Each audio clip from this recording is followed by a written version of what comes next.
I think I've seen him in the hallway. Yeah, it's Edmund. I don't want to. I mean, like, it's the person that I thought was one of the other bots before. To me, books are just words.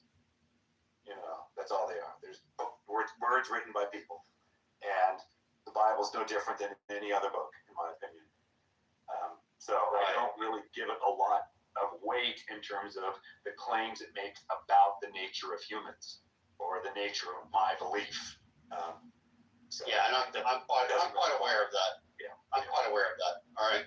I was just making the point that since it does say that, right, and I understand what it's saying explicitly, I believe that. Yeah, okay. I do believe that. Okay. So which would mean, if that is true, it would necessarily be the case that, and maybe this will be more applicable to positive atheists. You might be able to make that case that, someone who is flat out denying the existence of God, or actually even denying that there's evidence for there being the existence of a supreme being who's created all things, and they believe they have no substantial knowledge to that or reason to accept that it is actually the case that they're deceiving themselves. I have no, I'm just going to tell you, Brian, I do believe that, okay? You might say that's ridiculous. Okay, I'm just letting you know. Yeah, I understand, but I can also substitute in there God with pink unicorns and ask you how you feel about it if I said that about you. Yeah, Take the word God out, put pink unicorns in, and that's how I feel about you. Like you have no good evidence that pink unicorns exist. You deny the existence of pink unicorns. Therefore, you believe in pink unicorns. That's really all it's doing. And I understand. Yeah, I understand what you're saying completely. I do. Yeah. Right.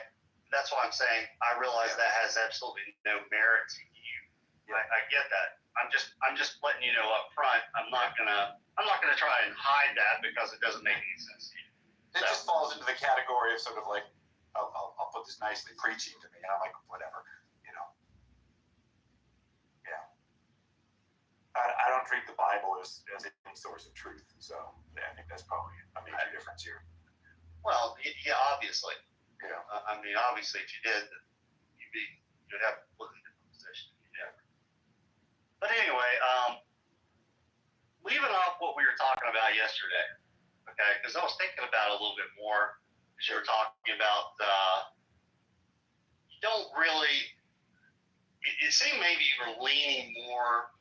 Well, actually, you did say this. You said that when it comes to like logical principles or mathematical principles or even numbers, you think that they're merely descriptive and not actually, have some sort of fixed nature or even an ontology, maybe you could say, where they exist and there's an abstract reality that coincides with ours.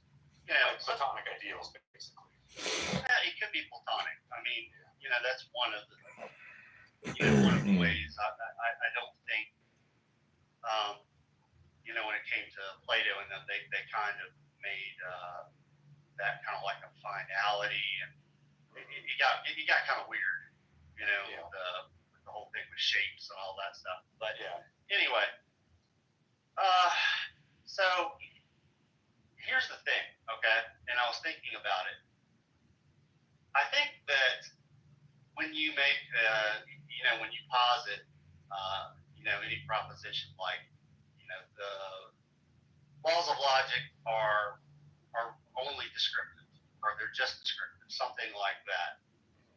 Or when you make that claim, you already understand that if that's the case, let's say that is true, and we really haven't got to your theory of truth yet, but if that's true, the only way that could actually be true is if it's not the case that the laws of logic are,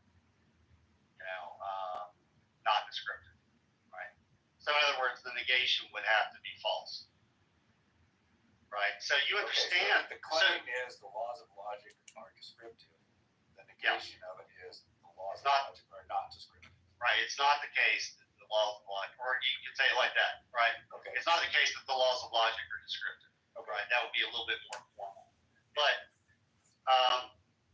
so you already understand that, which means that you are already inherently appealing to the law of excludability.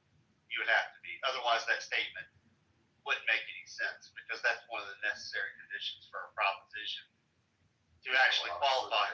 Right. It actually has to have a negation. You say that's a proposition and it doesn't have a negation, it doesn't actually have any real meaning. That's just the way it works with proposition logic. Okay. So, I'm following. yeah. So I would say that you, at some level, actually would have to say that you know that's the case. Otherwise, you wouldn't be able to make sense out of anything. That's what I would say, right? And since that you know that that's the case, or you understand that, it seems kind of like, well, you're saying that they're merely descriptive, but at the same time you realize that you would have to appeal to logic for that to even be the case. Now, the question I think would be really interesting to ask you is how. And you might say it's just empirical, but how would you say they're merely descriptive when you actually have no evidence to support that they're merely descriptive? Why would you even take that position? Because of the language we're using to describe them. It's like we're using these words, descriptive, blah, blah, blah, in very specific ways. And the word descriptive fits the definition of how we talk about things like the laws of logic. It's not like it's a characteristic or anything like that. It's just the way we use language. It's, okay, again, I think language is very fundamental. I think we talked about that a little bit. And we have to use language, right? We can't have this conversation silently. And so we're going to use words that some of which are descriptive and some of which are proscriptive. That's just the nature of language. And I think the laws of logic fit into the category of words that are descriptive. Do I have evidence for it? No, but I don't really need to either. It's kind of like it doesn't change anything. It doesn't change any of the arguments that use those laws of logic. So it literally kind of in my mind like arguing about free will. My bottom line is I don't care. It's an irrelevant topic to me. So I kind of feel that way about this a little bit. I'm not saying that to put you down, but it's kind of like, look, the words we use describe things, and in different ways, and that's what we're doing here. Yeah, I mean, he's What going did you to say? literally crush every man who tries So let's say you have a big rock. He will explode them in a pool of And blood. This is yeah, Jesus that rock Christ Right. is going to do this. And you have Not like you have a the concept avenging of the angel rock. or anything And else. your concept Jesus is not will actually kill the every rock. man, woman, And and your child on concept earth. This does is not the Christian actually belief and has been so for 2,000 years. completely encapsulate So I don't know everything where you're about getting this the idea rock, that but New you have Testament a, God, New Testament say God pretty is accurate concept of the rock, okay? And then you Literally use the not word justice. rock, right? You're using that, you're kind of slapping the label on your. Forgive me for my inability to. It's just so. This is such a foreign concept to me, and I'm kind of glad it is. Chris, what's the scripture that says Jesus is going to kill everyone? That's Revelation 20. Book of Revelation by John, a Gnostic text, not to be taken literally, of course. It's a metaphor. It's not a Gnostic text, nor is it a metaphor. My goodness. I only have limited time. I suppose no one wants to keep this going, Chris? No. Okay, we'll do some final Yeah, thoughts it's okay. It's okay. I give up. Well, go ahead and say the last thing you wanted to say if there was one. Steven. I'm glad that Christians are living in they're doing actions in relation to their values. I don't know what to say, but I'm glad I have a better perspective of what Christians believe. Sure. Well, I'll help you out on the last thing, though. So Exodus 25:6 may be what you're thinking. It says, you shall not bow down to them or serve them, for I, the Lord your God, am a jealous God, visiting iniquity of the fathers on the children to the third and the fourth generations of those who hate me, but showing steadfast love to thousands who love me and keep my commandments. And then this is reiterated in Exodus 34, Numbers 14, Deuteronomy 5. But this is showing a pattern that it's not like God is like forcing sin upon sin and judgment, punishment. It's basically saying, like, this is how I believe, my opinion, we get things like hereditary conditions like alcoholism. How if your father and his father was an alcoholic, you are predisposed to have potentially more problems with alcohol. So it's not like sins and punishment from God are visited down. It's showing the natural consequences for things like that. So if you turn away from God, it's like, if your grandfather's an atheist, your dad's an atheist, then the chances of you being an atheist, except for the grace of God, is higher. So if you're raising them against the Lord or against his commandments, or you're doing these sins repeatedly and habitually, the chances of these things being passed down to your kid through genetics, osmosis, just living around you are higher. And then, like Chris said, in Ezekiel, it talks about goes the other way for actual sin. And it says, yet you say, why should not the son suffer for the iniquity of the father? When the son has done what is just and right, and has been careful to observe all my statutes, he shall surely live. The soul who sins shall die. So if you're talking about the father who sinned, they'll die. The son shall not suffer the iniquity of the father, nor the father suffer the iniquity for the son. The righteous for the righteousness of the righteous shall be upon himself, and the wickedness of the wicked shall be upon himself. And again, this isn't like Christians trying to cherry pick or something. If you just read, like I would encourage everyone to do, from the beginning of the Bible to the end of the Bible, you'll see this all explained just as if you were reading a book. Chris? Yeah. Wait, is it a book? Yes. Who published it? I mean, yeah, if we're gonna go technical back, well, the Bible's not a book. The Bible means books. It's actually a collection of books. No one's having that conversation. If you just start with Genesis and read it as if it were a book, just start in the beginning and read to the end, and it will make sense. I'm being facetious, but I really don't think the book of Revelation says that Christ is going to come back and murder everyone and only save the elect as a fundamental tenet of Christianity. I got to strongly disagree with Chris's analysis of the book of Revelation. Well, What's the chapter and verse? May as well just read it.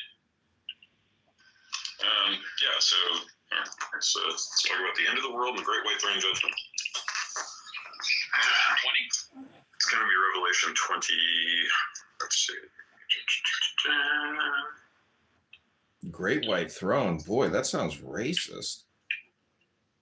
Oh, get in line. It must be a metaphor. It must be a metaphor. So Stephen is going to call God racist first, and depending what happens to him, you may or may not decide to also call God racist one day. So, watch what happens to Stephen, and then decide if you want to play that card. Hopefully, Stephen and you and everyone will repent and believe the gospel, and no one will have to worry about that. Did you find it? Yeah, it's Revelation 20, verse 9. And they came upon the broad plain of the earth and surrounded the camp of the saints and the beloved city, and fire came down from heaven and devoured them. Then the devil who deceived them was thrown in the lake of fire and brimstone, where the beast and the false prophet are also, and they will be tormented day and night forever and ever. Then I saw a great white throne, and him who sits upon it. This is Revelation, the beginning of Revelation, this is Revelation 20:11.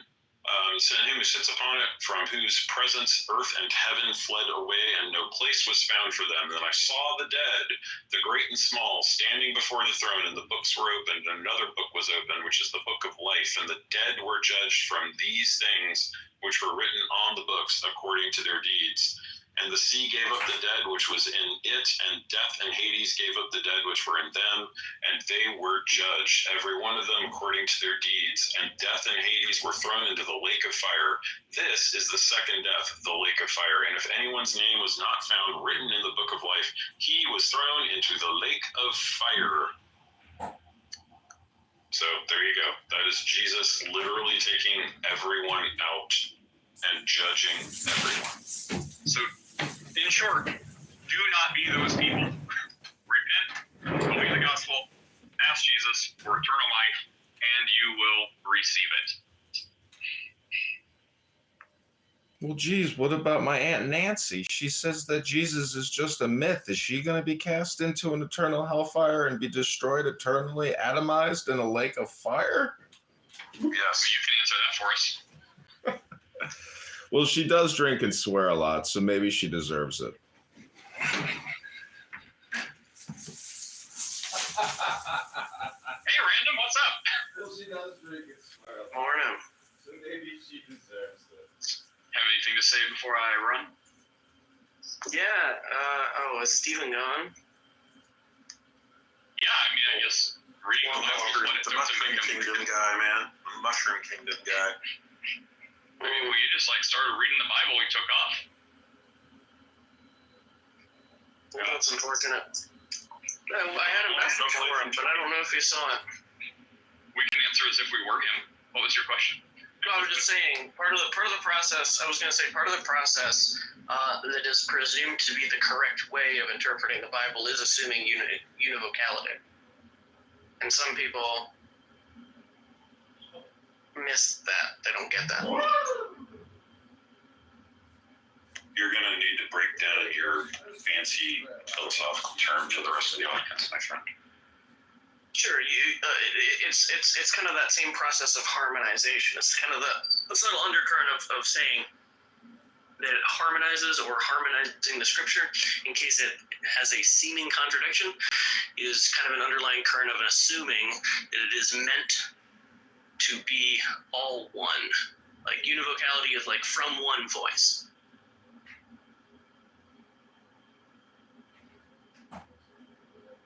I thought you were going to say something about the inauguration.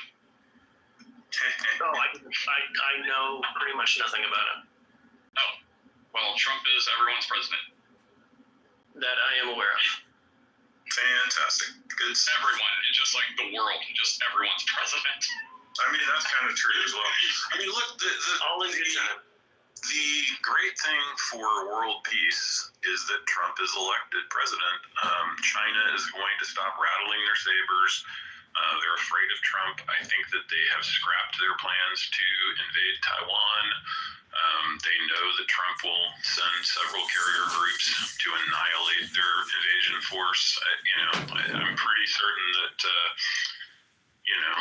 Did you have a question?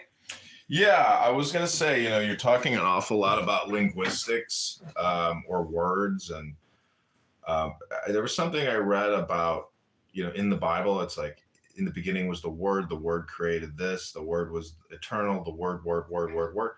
So to me, it seems like the Spirit of God or the intelligence or wisdom of God is embedded in the words, and if you can't accept that, or you don't like that concept, I mean, I just don't see how a non-believer is ever going to agree with a theist who believes the words.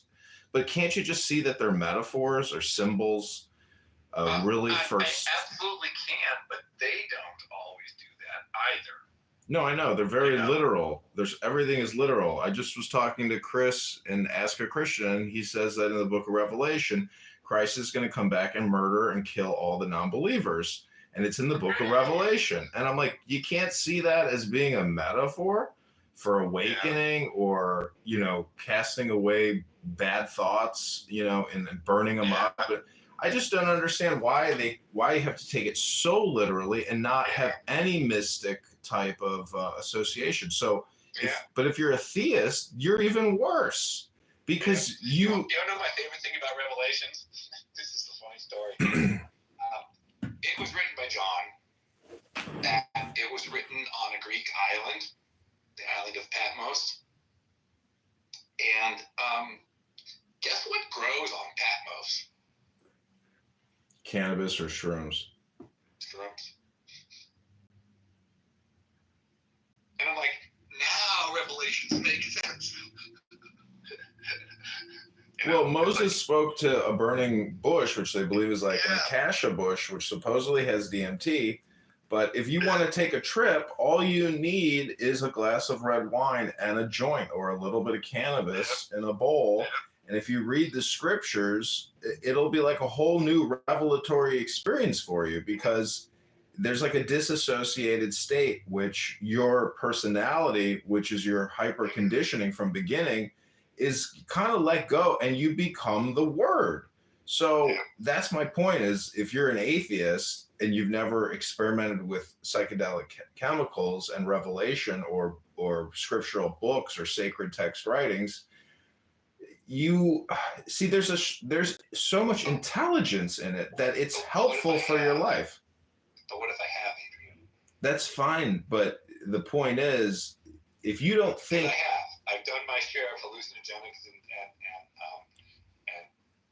tripping over Aleister Crowley and tripping over, Baudelaire and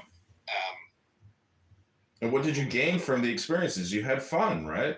I had fun, but when you come down off of it, it doesn't remain revelatory. It remains like when you wake up from a dream.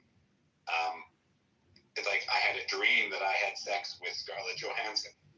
Well, the thing is, look at the inauguration last night. It's replete. There's so many symbols. There's so many symbols that you can see that they're pulling.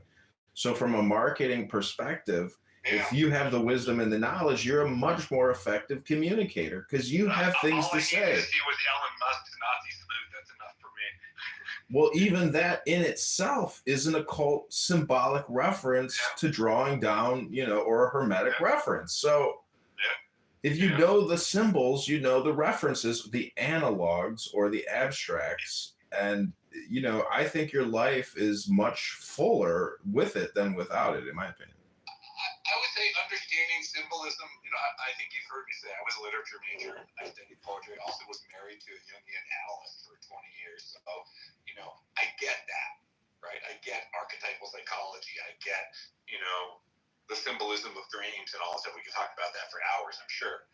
Because I'm an unlikely atheist in that regard, as I think the dreams are very powerful, but for specific reasons.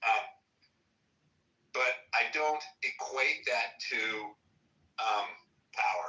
I equate it to, I don't think let's call it powers that be in Washington are doing anything of that on an archetypal level. I just think they like power and they like the symbols of power and they're just trying to co-opt them. But I don't think there's anything like, I think someone mentioned the Illuminati. I think that's just garbage.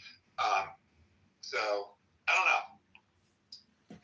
Well, I read. Do you know who Dr. Paul Foster Case is? No. He's an occultist from Los Angeles from the 20s and 30s. Is he related to was this an Edgar Case? I don't know Edgar Case, but does he spell it C-A-Y-C-E? No, C-A-S-E. Edgar Case was a famous occultist from the 30s, I think. No, C-A-S-E. America was exploding with occultism. In the early 1900s. Well, I think it still does. Like my kids went to a Waldorf school. If you haven't experienced the occult nonsense of Rudolf Steiner, you haven't lived. Yeah, I bought many Rudolf Steiner books because I was like, I really wanted to know what the difference is then versus now in our education and curriculum. But it's such garbage. So wait, you were married? Awful reading. I gotta agree. My first wife was a Waldorf teacher. I went from a Waldorf teacher to a Jungian analyst, so I guess I never learned, But what was the Waldorf stuff? Was just such a pile of bad philosophy. It was ridiculous. Hey, I have to jump off into a retro meeting really quick for work, but I'll be back. And thanks for coming back in and chatting. I felt like we got sort of preempted by someone last time, so it was good that we got a chance to talk. Okay, have a great day. God bless. You too. Take care. Yeah. Catch y'all later.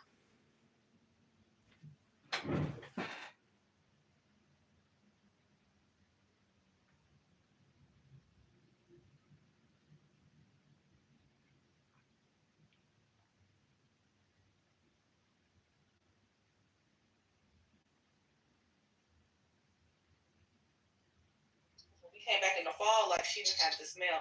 But she was a girl that, like, you knew. I honestly was like, she needs to go to the doctor because the way she would be smelling was not. What about it? I ain't feel nothing about it, bro. Just to be honest. Oh, wow. It's just crazy. Why would you say the title's crazy and then you don't? It's crazy. I don't care what people do in their own life. You know, I'm Christian, so I don't care what people do in their life. But you know it's against God. You know, I'm not gonna go tell somebody, you know, well, that's an abomination of God knows. You're going to hell, but you should know. Are you a coon? That's why I said it's crazy. Bro, that title, no, I gotta agree with that. That title is, sorry, I did not mean to say that. I gotta agree with that, man. That title is fucking crazy. But that's the truth, though. I'm not debating. But a coon is not a tran, and a tran is not a coon. They're not in the same boat. That's true. But the thing is, the people that are Donald Trump presidency are coons and trans. That's why they're saying him. Woohoo! As A coonie tranny. As a Virginian, those are not my coons. I'm a Democrat. I'm against Trump, but I'm not. That ain't got shit to do with that. I know that. Adrian, what is a coonie tranny? The problem is not coons and trans. The problem is anger, which is getting mad. That's a psychological state of being in a state of disequilibrium and being upset about everything because you're still upset about who you are, which is a coon or a trans. That made no type of sense. Can you be a combination? Can you be a coon tranny? Technically, coons are trans, but not every trans is a coon. You know, call Obama a coon trend. I can see the logic. On trans. So it's the shot. Hey, y'all bring Uncle. Ask Uncle that quick. Uncle tell you some real stuff right there. What? Uncle the Goop.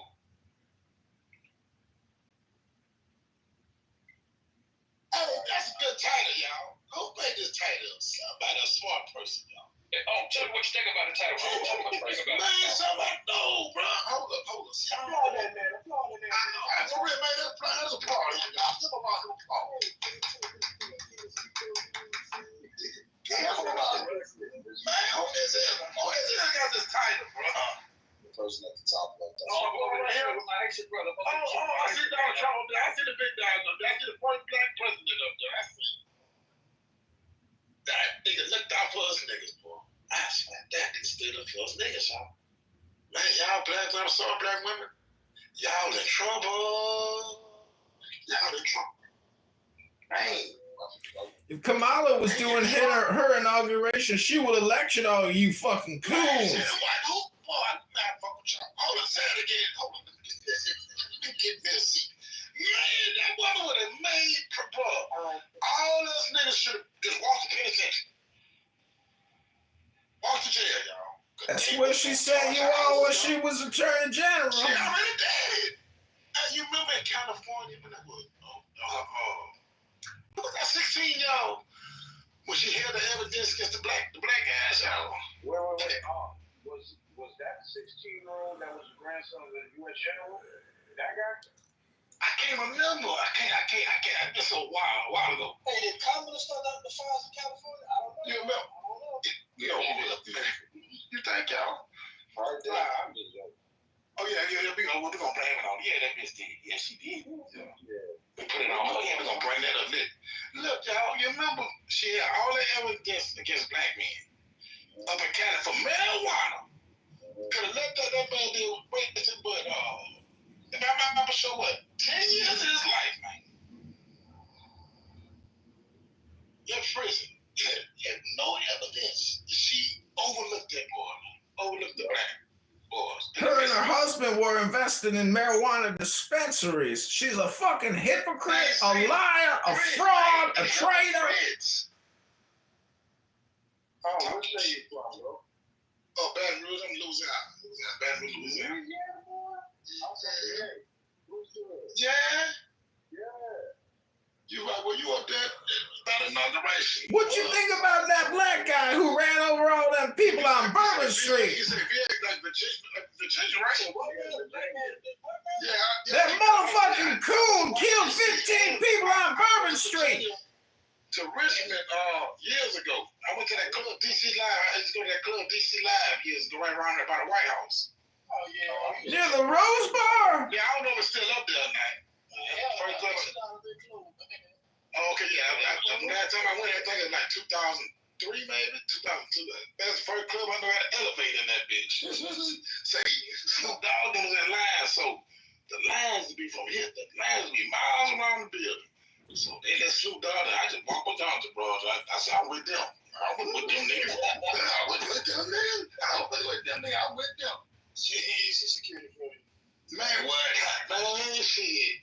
And I hit the elevator. Swear, the most beautiful, man. The first time I didn't know about Ethiopian women. Beautiful women up there, man. I didn't know that. You know, you look on TV, you think Ethiopia like skinny. You know, man. Natural and unvaccinated. Yeah, right. But I didn't know. That's how ignorant I was, though. I didn't know. I was looking at it on TV. Yo, man, the most beautiful. I said, God damn, bro. I'm talking about me. But I stayed right across from the Pentagon in Richmond at the Holiday Inn. Ain't that where they took those cameras from the 9/11 with that fake ass plane? Right from the Pentagon. That hotel, right from the Pentagon. They took the cameras from that Holiday Inn when the fake ass plane, it was a goddamn Navy guided rocket, went into the motherfucking Pentagon. Hey, Adrian, what did you say about was he a Republican anyway? Man, I know his title, bro. This will be a good title for Instagram. Man, I gotta screenshot this shit, but then. Hey, make sure you get Cliff that credit, man. Unvaluable Negro. Cliff? What Cliff is? Oh, yeah, Cliff. Yeah, Cliff. Top left. Unvaluable Negro. Yeah, I got it right here. Cliff ain't scared of talking shit. Let's see. Only trainers and cleaners, man. That's all. Yeah, that's why we all talk shit, man. That's all, you know what I'm saying? It's all love, man. No, but see, people, let me tell you something. People emotional, dog. See, you can't get emotional, but people say, you can't argue politics and religion. We're not arguing. Can we go with the facts and logic of it? Who would be best for the economy, y'all? Let's be honest. We're gonna see. You know what I'm saying? That's why they chose Trump, because he can sell it. She could never have sold it. Oh, go, my bad. Hey, but he proved himself one time with that. I tell you, a black woman ain't good for the economy. Ain't not, man. They not, y'all. Yeah, women in general, yeah. Speaking of women, hey, Candace, how you doing, Candace? Candace. Hey, Candace, emotional. The problem is, it's not that, we don't support women or black women. It's just that, me personally, I just believe that. Well, no, how do you feel about it, Candace? Hold on. Okay, my bad. I believe just as a woman, I don't think you deserve 100% of the same rights that men have, because women don't run with logic. Women run with emotion. So if a man has 100% of the rights, I believe that women should only have about 63% of those rights. Because when it comes to decision-making skills, like honestly, it's been about 120 years. I think it's time to take the right back to vote from women. Women shouldn't have really the opportunity to vote. As we've seen time and time again, women don't make right decisions to vote. So, and not only that, like, who the fuck said we can't beat on women anymore? But women don't even vote because they're lazy. And man, they got more testosterone to get to that ballot box. Hold on, who did? No, his last point is that he said, who said what's wrong with beating on women? What's the problem with women? Like, where did that come from? I don't know about that shit. Oh, well, I can say And beat on that labia and clitoris with your tongue. They're gonna come. He said it another way, but I understand what he said. Because guess what? Women now, these days, right? Now, we ain't talking about the older grandma and mom and them back in the days. These women jumping men face think they could beat a man up. They didn't let these fucking butchers, what they did, what y'all call them fucking women who think they men, think they could be men. Trans. Coons. Man, you know who the first woman that gonna disrespect you, bro? What color she gonna be? A black woman. Bitch ass nigga. Slap the fuck out of her. She called us white daddy, 911. He hit me. Yo, listen, kick this Umar motherfucking Abdul Rahim out the room calling me a troll. Motherfucker. Hey, come on up, Umar, man. This Yeah, it's not your regular cup of tea, which is bullshitting about nothing, talking about Bitcoin. That won't talk about no knowledge, y'all. Man, talk about some mess, you get a room full of people. What's going on? What the hell? I have a question for you. So did you buy any of that Trump coin? And if so, man, what are your thoughts on that? No, I didn't buy it. Hey, I saw it. It came through my text message with the text, the text message on it. I didn't buy it though. I wish I would have got it, but I didn't. I bought $10,000. I sold it 7 times 7x. I made $60,000. For real? I'm going to buy me a new Mercedes today. No, it's the truth. I saw it on my motherfucking Robinhood account. I was like, Trump coin? Oh, fuck yeah. $10,000. There you go, Trump. Boom. Trump getting $60,000. God bless that man. Oh,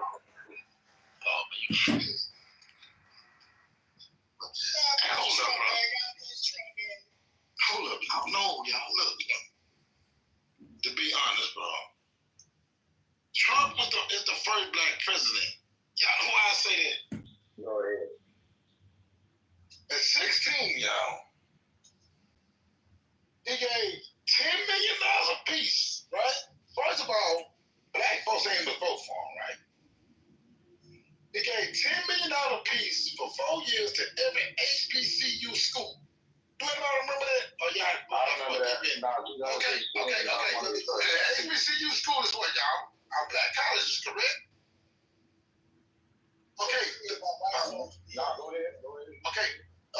The first person he pardoned out of jail was who, y'all? Y'all remember that one? Oh, shit. That black lady who did the drug trafficking had a life in prison. You remember? You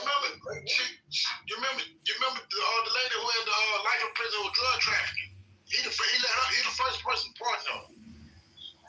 You can look it up. Obama never made anything about that lady. It was that pretty bitch Kim Kardashian and Donald Trump. The black women ain't much worry about her. Oh, technically, did she break the law? But she did break the law. Correct. Yeah, she broke the law, which is fair, but no, she didn't. No, I didn't. No, but I'm saying she was drug trafficking. I hadn't been saying that part. She was drug trafficking. She was in prison, so we know if you're in prison, you broke the law, correct? So we ain't gotta go that far with it. But the woman did 30 years, nonviolent crime or whatever. How many? I don't know. I know a lot of y'all probably got friends in the feds that are at home right now. They're at home because of Trump, man. You know what I mean by that? From the feds. First Act program? That is true. That's facts. That's true, motherfucker. That's true. Go ahead, man. Trump is the greatest president of all time, right? Sure. Can you please let us know what specifically the black people outside of the First Act was? What I think? Okay, the scholarship for the HBCU schools. The scholarship for your. Go ahead, bud. So outside of First Act and HBCU, what he was specifically black people? He gave every nigga a stimulus package. Stimulus money. Y'all niggas were happy like a motherfucker. Oh, because of COVID, man, we had to get. But no, it don't matter. He still has a cent. Oh, come on, don't do that. Don't do it. Don't talk like a black woman now. He did it though. Well, it don't matter if it was COVID or whatever. He still had to sign it for the taxpayers to right? You're right. I mean, come on, y'all. That talk like logical people, y'all. Everybody was looking for a stimulus. Everybody was looking for a You want something specified, black Americans. I'll give you one. So, in 2016, 2013, Obama comes in the presidency. Right, You correct. know what he did to fuck up most Black Americans? Yeah, they gave all the rights to the punks in the LGBT community. No, well, no. It wasn't The homosexuals? rights. No, it wasn't really rights. He gave you free Obamacare. No, I can answer that. no. That's not what I'm talking about. I'm talking about a specific tax code that this man just threw out of nowhere in 2013 that pretty much fucks specifically Black Americans. You know what that tax code is called? I'm lost with that one, but I'm into it. But So if I remember, what was it called, bro? It's called the TC-03, some type of code, and what it specifically does, as a starting for lower income person when you are creating a business, it requires 60 votes. Okay, who approved that? Obama? Oh no, it's not. It wasn't that he approved it. It was just land into they had it. Okay, it's not okay. Yeah, it was. Okay, Obama, correct? Yeah, Obama, correct. Okay, 2013 Obama. 13, okay. Yeah, 16, Trump came. Okay, go ahead. Yeah, his name is TC-203. Oh, no, I got to write that down. And I'm like, what the? It was all it was in the radio. And everyone was like, how this is going to negatively affect people in lower income areas that want to start a business because now the government is demanding, hey, we require 65% of your tax business. Yeah, that's like, wait, what? Who gets affected the most? Black Americans. Because at 2013, were most Black Americans. As fuck. We were struggling real bad. 2016, what does Trump do? He doesn't reverse that. He just equalizes the economy by reducing the taxes so drastically, people could actually afford to make a business on the salary that they're getting. I'm gonna look into that one. Happy Trump Day, y'all. I just want to remind everyone that Donald Trump yesterday said that from henceforth, January 20th will be known as Liberation Day. You are all liberated. Hey, bro. Hey, y'all, what's so messed up? These illegals, they had them start rolling out at 12 o'clock, right? So, goddamn, it was nigga day, right? Trump made these bitches run around out on Taco Tuesday. Taco Tuesday out here. Ain't no Taco Tuesday today. Man, get y'all down here back to Mexico. Y'all get the fuck out this bitch. Hey, Moroni, come on. If you know a Venezuelan from the Trinidad gang, make sure you call your local FBI agent and have their asses deported. Liberation henceforth. They're getting the fuck out the sea, bro. And then you take over the rackets. Don't let these Venezuelans control our drug rackets, okay? Man, they signed that website, but for the illegals to come over here and live better than us, y'all. You know how many people, needed that help off our taxpayers, man? So, let me ask you a question, right? So, who gonna do all the great work? The lower level, the Mexicans were doing. Robots.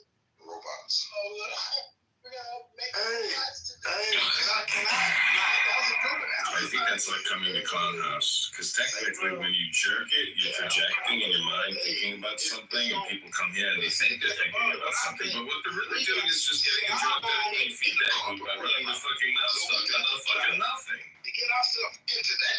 And they say, you made my point. You made my point, bitch. You didn't have a fucking point. You got a 2 IQ, you stupid.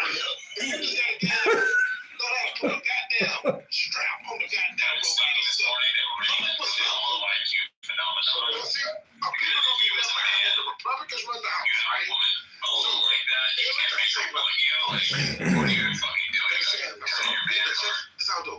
No, that's called raping victims as they're out on a job as you do in the fucking landscaping. You got to get into the corporate world. Maybe put power team. The first, but Elon Musk, I'm sorry. Please don't scroll. I'm just trying. What the other man name? Please don't scroll. I'm just trying to be. Shit. The Twitter man.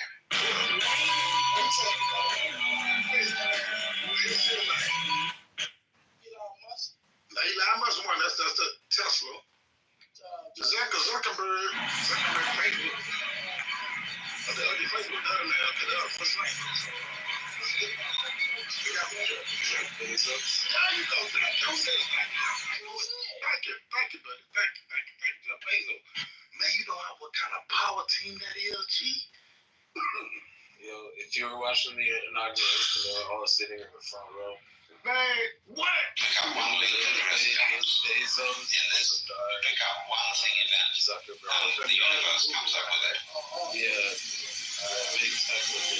Because you see, you got there are no separate things. Okay, they got one lane out the economy. They'll fuck the economy up. He got all of them. Those four men are pretty much a large amount. That's right. Straight up. So it's not even they'll fuck the economy. America will go with it. But I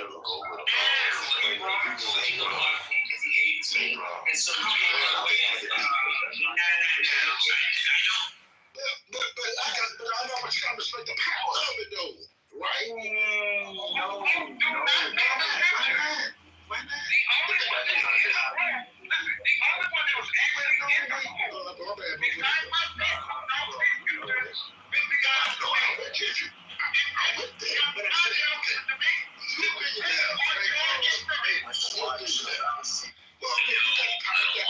So what problem to come with the money?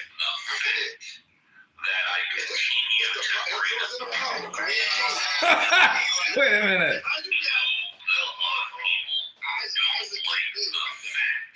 They got much money to, but they got money to bring up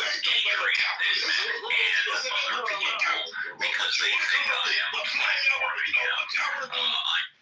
To the fuck this world, they got to fuck the world up. Well, I mean, they pretty much do. But what I was saying is, in capitalism, you don't respect someone that's richer. You want to take what they have. That's how we do it. Well, that's not capitalism, that's corporatism. They're in corporatism. Corporatism does not have respect. It is, I am coming for what you want and have. So, no, you don't respect that power. But what's that? But if y'all three come together, it's power. You could control a lot. There are I know what I'm saying. Everything gonna make it better and better. Are they the new access of you? They're new access of me. When I've had conversations before with. No, do you think that's evil? No, hell no, it's not evil. You're not wrong with your sentence, but unfortunately, there was going to go one of two ways. You're going to get communism or corporatism. That's it. We're getting corporatism.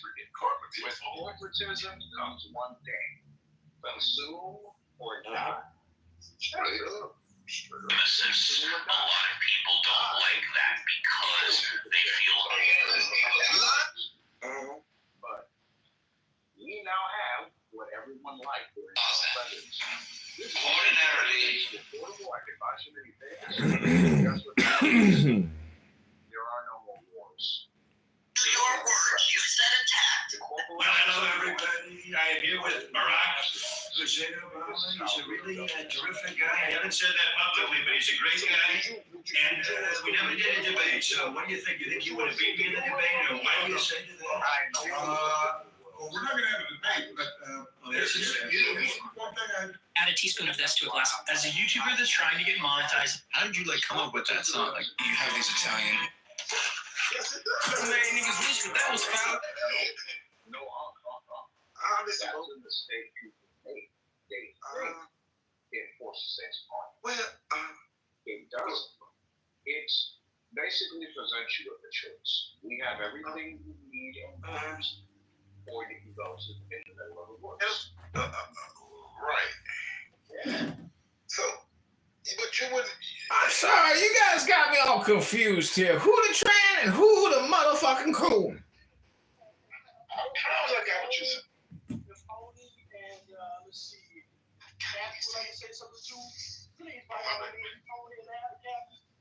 I swear I got what he said, but I would have been a couple. Cause see, more okay. Let's just say like, I know you dreamed about. I mean, if you want to have a business already, you sound you're a smart young man. That's why you do.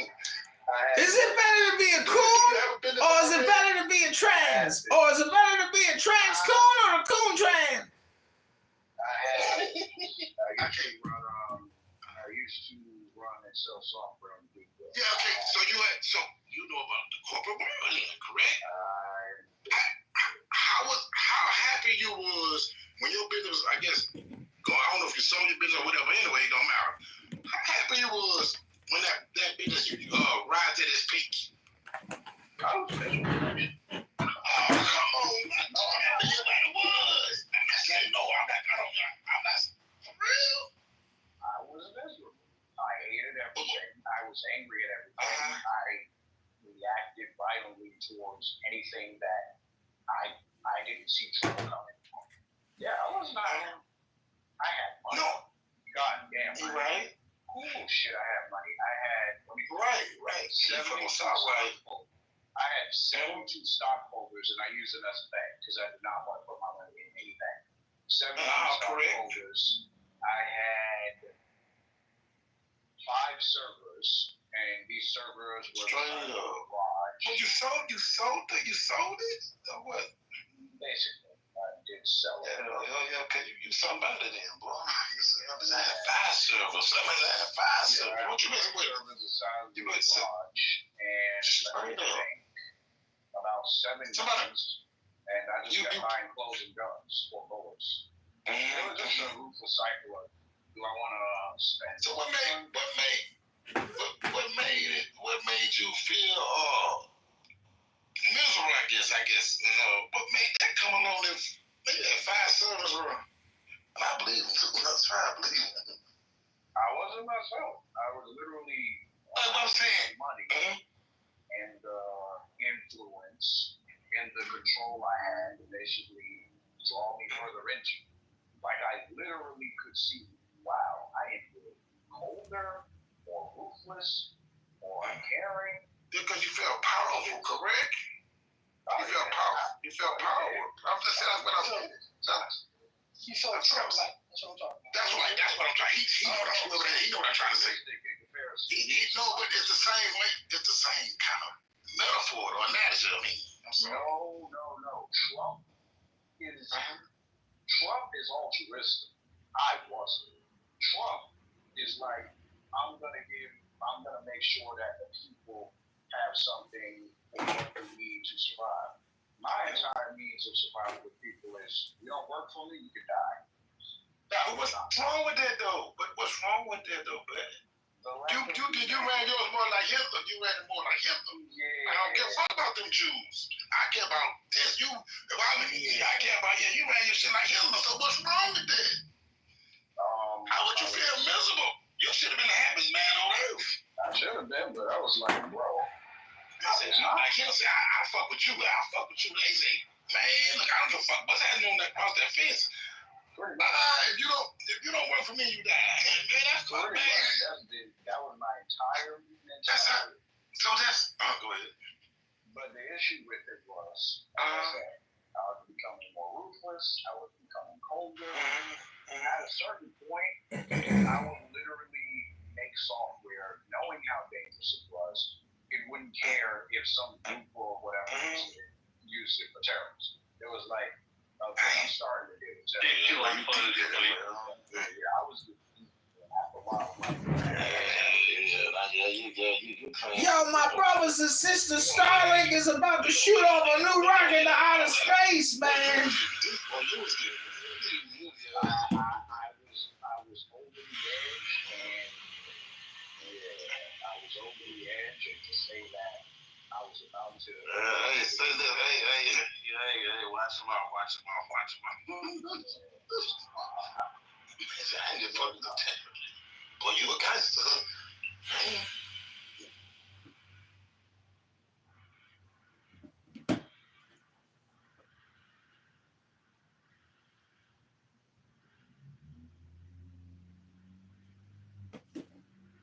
Falcon 9 is in startup.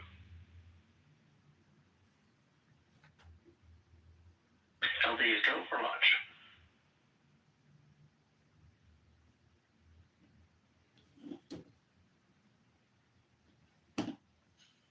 T-minus 30 seconds.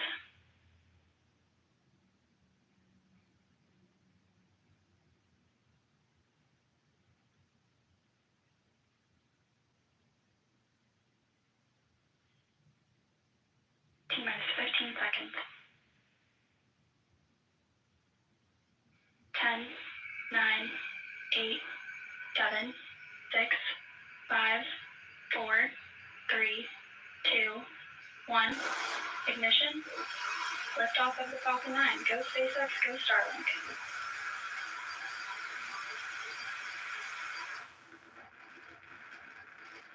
Vehicle is pitching downrange. Stage 1 propulsion is nominal.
I see.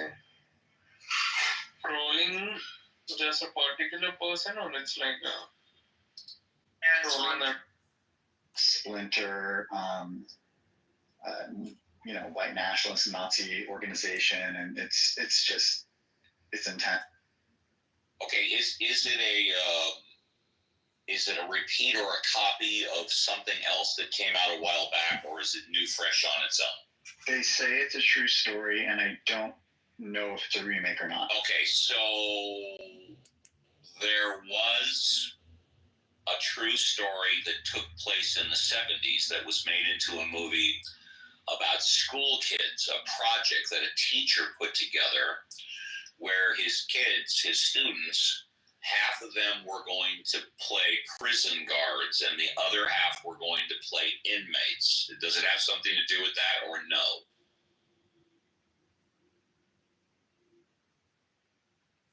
What's that?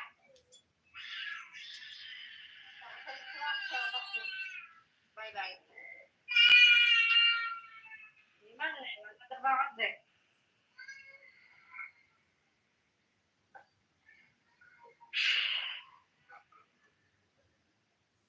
But the thing is that, you know what, these guys, these federal offices, whether it's president, vice president, senator, or House of Representatives. They're very well-paid people, okay? And none of them need to have outside jobs. And to do public service, it's understood that there's a sacrifice because you're gaining something beyond money. And the fact is that nobody who's in federal office should have a second business, period. Period, end of story. And there should, and you know what? Having a crypto coin is a business. It's a personal business. It should be allowed. He should not be able to have the Trump organization operational while he is in power. And no senator should have a business on the side for the same reason. And if they don't want to do it, then don't run for office. That's perfectly fine. There are enough people who are good, who are qualified, who don't have businesses or who are willing to close down their business to do it. That's the way it should be. This is it's a done deal. Anyway, go ahead. It was Francine. Were you going to say something? Andrea, are you here? I can't see you on my board. I'm here, but was Francine? Yeah, go Francine and then Andrea. Go ahead, I don't see how this trading in crypto isn't a national security risk. Totally. And I mean, I've been in crypto for 10 years or whatever, longer. And the whole goal of crypto was to be able to transfer money from country to country without having to go through the banking system. It's literally called crypto. Yes, exactly. The prototype for this was his first administration when he didn't divest anything, where they did go after emoluments. And so the prototype worked through with crypto, and you now have a straight vein to corrupt influence. Yep. Yeah, no, that was one of the major shifts that happened. That that's one of the quote unquote norms that had never really been crossed before. And he keeps on breaking on norms, and there are for him no norms and no guardrails. He's gotten rid of both. And that's what we need. The one thing we need in government are norms and guardrails. And we need to find a way to get them back if possible. And he needs to be punished. He needs to be what he did when he gave all of the January 6th insurrectionists pardons is criminal. This is changing history. And we can't let this stand the way that it stands. We can't. There's got to be some way. So how do we do it? I don't know. Maybe that's why we're here, to figure this out. We'll throw some ideas at the wall and see if anything sticks. Anyway, Andrea, go ahead. If you're here, I don't see you. I just think she's gone already. Yeah, she's gone already. All right, so who was next? Andrew, at some point you and Mike. So Andrew, why don't you go? Good morning, Ben. Good morning. Hope everyone's doing okay after yesterday. So. Yeah. I looked at a couple articles this morning. The one that kind of stuck out to me was this one that I did post on, just the lack of, vetting for security. He just wants to give everybody that he wants security clearance regardless of the actual protocols that are in place by the National Defense. They look at people's background, they look at their, marital status, or whether or not they're have some sexual improprieties, whether or not they have gambling, all these sorts of things that could compromise people when they have access to highly classified information. So that's a concern, of course. Kind of ties in with the other thing I mentioned yesterday about the pro cam things, or GoPro cameras. But and as far as we didn't get a 25% tariff, so we're okay there for a week. We're okay there till February 1st, apparently. But I think what really is odd about this whole thing with the tariffs against Canada is that, we already have a trade agreement, which, by imposing tariffs in the middle of an agreement is, just ridiculous. I mean, why would we even want to have an agreement with the United States anymore if that's the way that we can expect behavior to be? So, and obviously the agreement means nothing. So, but we'll see. I mean, I guess he's got some kind of thing coming out in April that will coalesce all his policies going forward, and I don't know how, or I don't know that there's anything in place to initiate these tariffs, but we'll see on February 1st, I suppose. But I think it's just a lot of I don't know. I mean, it's a fire hose, of stuff that came out of the guy yesterday. So it's hard to pick 1 or 2 or 3 or 10 or 20 things, when you got 100 things to look at. I think that's by design, obviously. Keeps people distracted and off their game. So anyway, it is really cold here today, and so I'm staying inside. Okay. I braved it and took the recycling out. I have to go get them afterwards, but that's about it. Okay. Look, I love hearing about it because today's high is going to be 98. So yeah. Well, our low today will be minus 30 degrees Celsius with without the wind chill, or no, with yeah, probably. It's time to light a fire and stay inside. But I guess they're going to get snow down in some parishes in Louisiana, which is crazy. That's crazy. Yeah, and Trump's response to that is take us out of the Paris Agreement and eliminate all. WHO, let's not worry about pandemics anymore. Exactly. No, I mean, first of all, we must remember that everything that he's doing now is in Project 2025. So this idea that's what this was. He is implementing Project 2025. So we do know, we know the script. And he's doing it, and there's nobody stopping him. And I don't know what we can do to stop him. And I'm afraid that on the short term, some of the things might look like they work. In the medium and long term, I think it's a disaster. And I think that that'll happen. But this is all about timing, and it's all about perception and being able to control the media to the point where he can control the negative. Because if the inflation starts happening, he will either deny it or he'll blame it on the Democrats. So that's what we have to look forward to. Any of the things that he's doing that's damages, they are all ready for a response, and the responses are just pure lies. It's pure gaslighting. It doesn't matter. I'm going to court already. So this morning, in regards to people that are born in the United States and don't have citizenship. So that's being challenged in court. So I think that's the birthright citizenship. Yeah, that's a harbinger of things to come. I think a lot of this stuff will end up in the courts.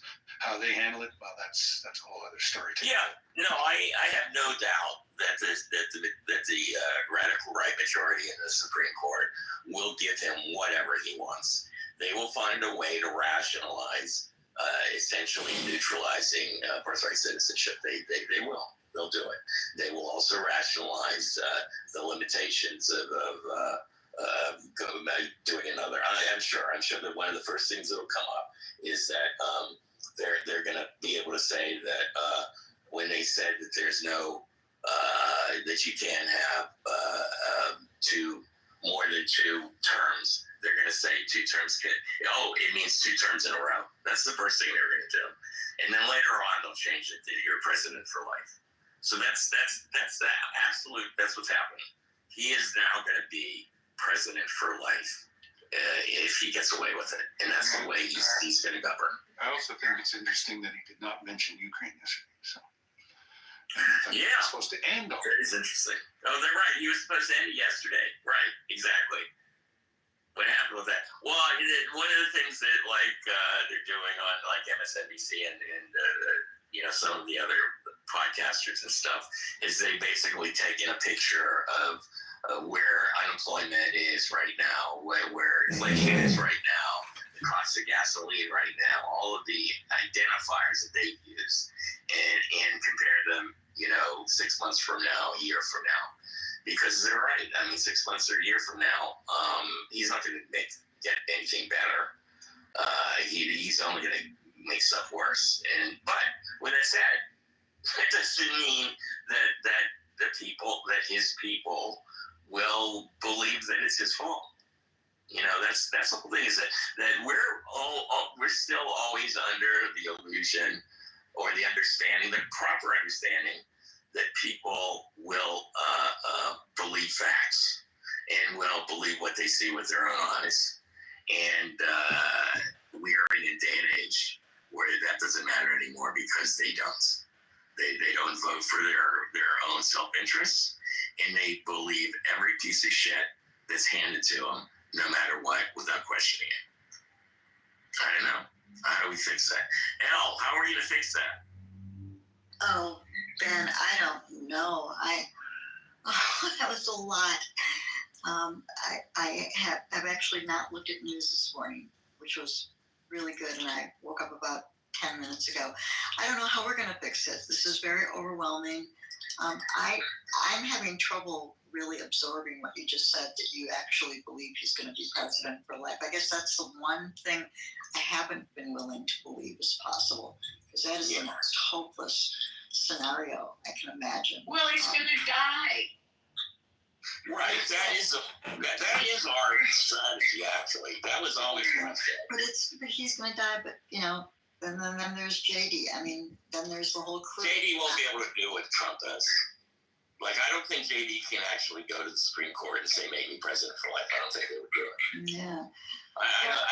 This is something that's about Trump. Is the weirdest, strangest, bizarrest thing that's ever happened, and until he's gone, we're not normal, and we may not like what's normal, but normal will be a lot better than what's here now.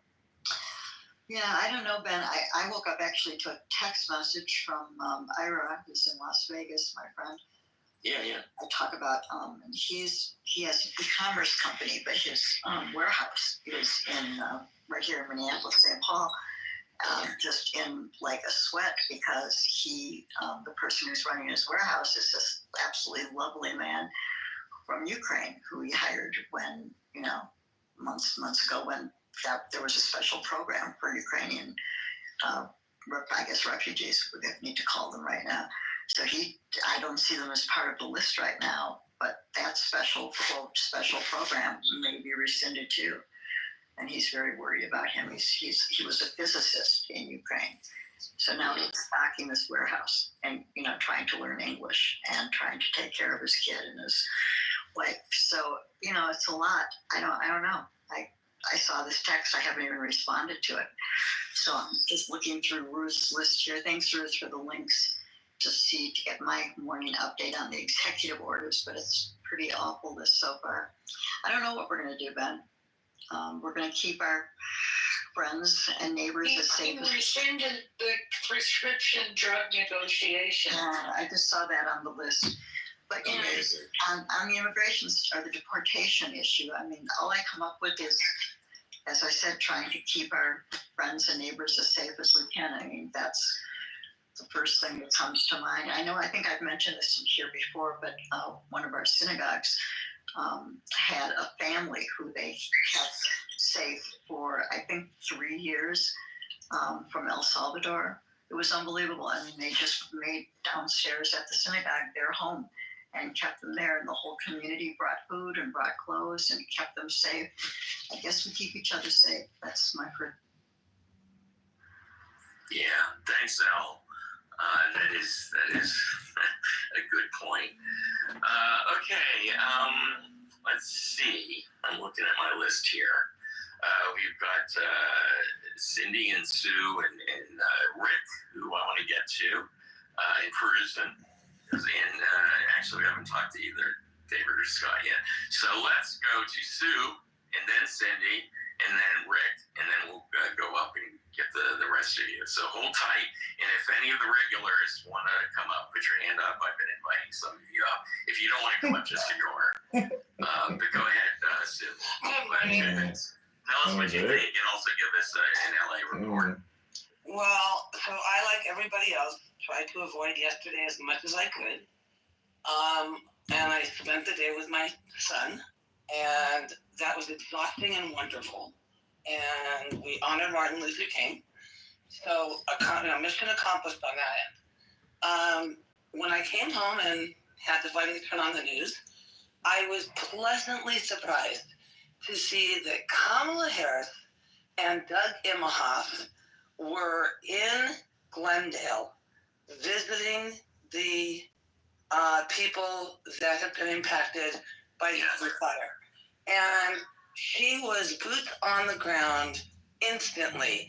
And the reason why for me that's so important is because what's going on right now is, first of all, I understand that Dump mentioned LA and that he's coming out here on Friday. And now they're trying to recall our mayor as a result of these fires. And the person who ran against her is Rick Caruso, the developer. And now this is getting ugly because Trump wants to come in and build LA better and has his eyes set on the Olympics. And this recall happening is all so twisted and convoluted that trying to play connect the dots is like the numbers are all over the place. I'm not able to put the whole big picture together yet, but it's looking really ugly, and I'm really glad that Harris got out there first, right? Because the shit show's going to start on Friday, and God knows what's going to happen then. But so that's my focus. Is while the rest of us are concentrating on what he's doing up in Washington, I'm sitting here looking at, okay, he's got his hand on the southern border, which he just locked down yesterday. Now he's coming into LA, and he didn't want to have anything to do with California before. We were a non-existent state to him, and all of a sudden he's taking this big interest in us? Something just occurred to me. You just triggered something in my head that I forgot about this. Whether or not Trump becomes president for life, he will be president through 2028. Yes. And the summer of 2028 in Los Angeles looks very much like the summer of 1936 in Germany. It looks the same, right? Yes. Hitler we're in the Olympics, 1936. Germany, Trump, Los Angeles, 2028 Olympics. I mean, that's there. That's what he wants. He wants to be up in the dais with his oligarch friends looking over his Olympics. They will be the Trump Olympics. So everything that he owns. The fact that so this is where my head has gone, and I was very active in the 1984 Olympics. I gave up a year to work with the committee, and was extremely instrumental in working with them. And I have now decided I'm probably not going to, depending on how this goes on Friday. Because if this man is going to claim, which I think he's going to, credit for these Olympics, I don't personally want to have anything to do with it. Which is a terrible attitude right now, and I got to find a way to change that. Because that's not me. I'm just a person of service. So that really bothers me. So maybe while I'm out there today, working with the firefighters and getting people, food through the World Kitchen, I'll get a better attitude. But in the meantime, it's just one moment at a time trying to get through this thinking of how do we survive this week? So that's That's crazy. Thanks, Sue. You brought up a lot of things that are definitely important. Cindy, how'd you get past yesterday? Greetings, one and all. I had talked about staying home and not going outside because it was 1 degree out, but I actually ended up going out and spent a little time with my daughter in the outer world, both of us ignoring what was going on. Very pleasant day. And I was just, you were saying how's he going to do that? Well, I just picture apartment buildings with his name on them, and he's going to try and get them to name a stadium after him. I mean, it's going to be horrible. And the fact that he has so many sycophants that are just willing to say yes to anything he proposes, no matter how outrageous, is just, I mean, it's stunning. When Jared Polis was running for governor, he made it a point of, you know, things were in a blind trust. He had nothing to do with his businesses. They were thriving without him, but it wasn't, he wasn't part of it. And the fact that Trump is just not only breaking all the rules, but throwing it in our faces, and we're letting it happen. I don't, and when I say we, I mean our elected officials are letting this happen.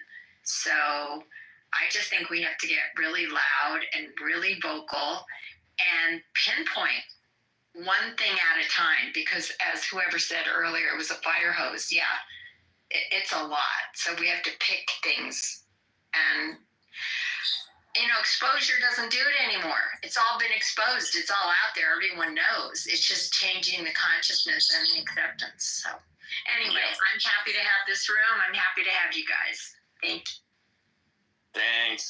Thanks so much. Okay.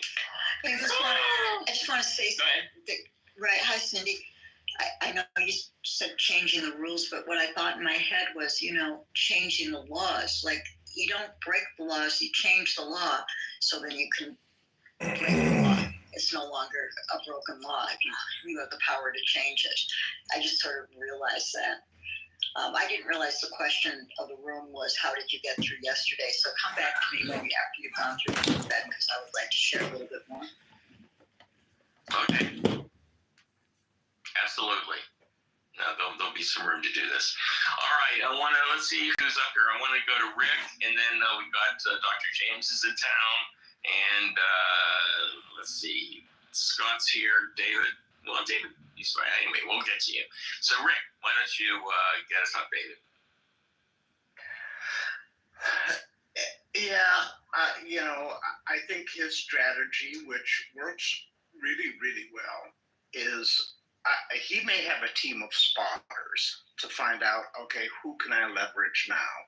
Who can I extract money, or who can I extract support from? I would be willing to bet that he tries to meet with Bill Maher when he's in LA. Oh, yeah. Because Bill Maher has been railing against regulation, you know. He's a libertarian, you know, and yeah, he's easily turned. I think he can go both ways, but I think he can be turned. Yeah. So I have a feeling he'll probably want to meet with Bill Maher and this guy that's the new Reconstruction czar of LA, or whatever they call him, Soboroff. Yeah. You know, and Soboroff was a Richard Riordan appointee. He's a real estate developer. And I think he also ran for mayor at one point, didn't he? He did. Yeah, I thought so. You know, and he of course called himself non-political independent. Right. But he's a real estate developer, you know, and you know, he's like, this is not a time for city planning or regulations. And so that's right in the Trump wheelhouse right there. So there's a guy named James Joyce III. I don't know if you've ever heard of him. He has a podcast called Coffee with a Black Guy. He's from Ohio originally, I think Toledo, and he lives in Santa Barbara now, which is one of the whitest places in the world. And he meets with people to give them exposure to something that they haven't been exposed to before.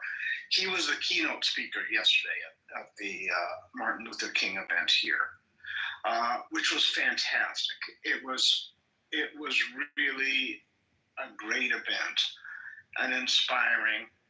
And you know, he said something that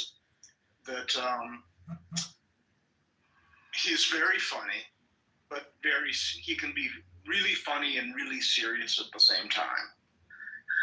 And you know, he said, you know, well, you know, where we are, we gotta keep fighting, we gotta keep distracting. He goes, he goes, and I have a flight to my new home in Africa. You just casual. But he said, no, he said, seriously, he goes, it's the noise that's going to kill us. And he goes, we've been through this before. People have been through this before. Black people have been through this before. And ignore the noise, because he's going to be throwing shit at the walls, you know, rapid fire place. It's going to be a Gatling gun of bullshit every day. And he said, all politics is local. He goes, go local. Meet your city council. Meet your school boards. He goes, this in the red states is where the most damage is being done. And it's the training ground for Trumpism. You know, in the churches, there's a pastor, some, you know, right-wing MAGA guy here in Thousand Oaks who completely MAGA. He is so empowered now. And he said, this is where we stop things. He goes, we are not going to stop President Trump, but we can stop his enablers. And we can start uniting the people on our side. Because he's very good at uniting the right. He really is.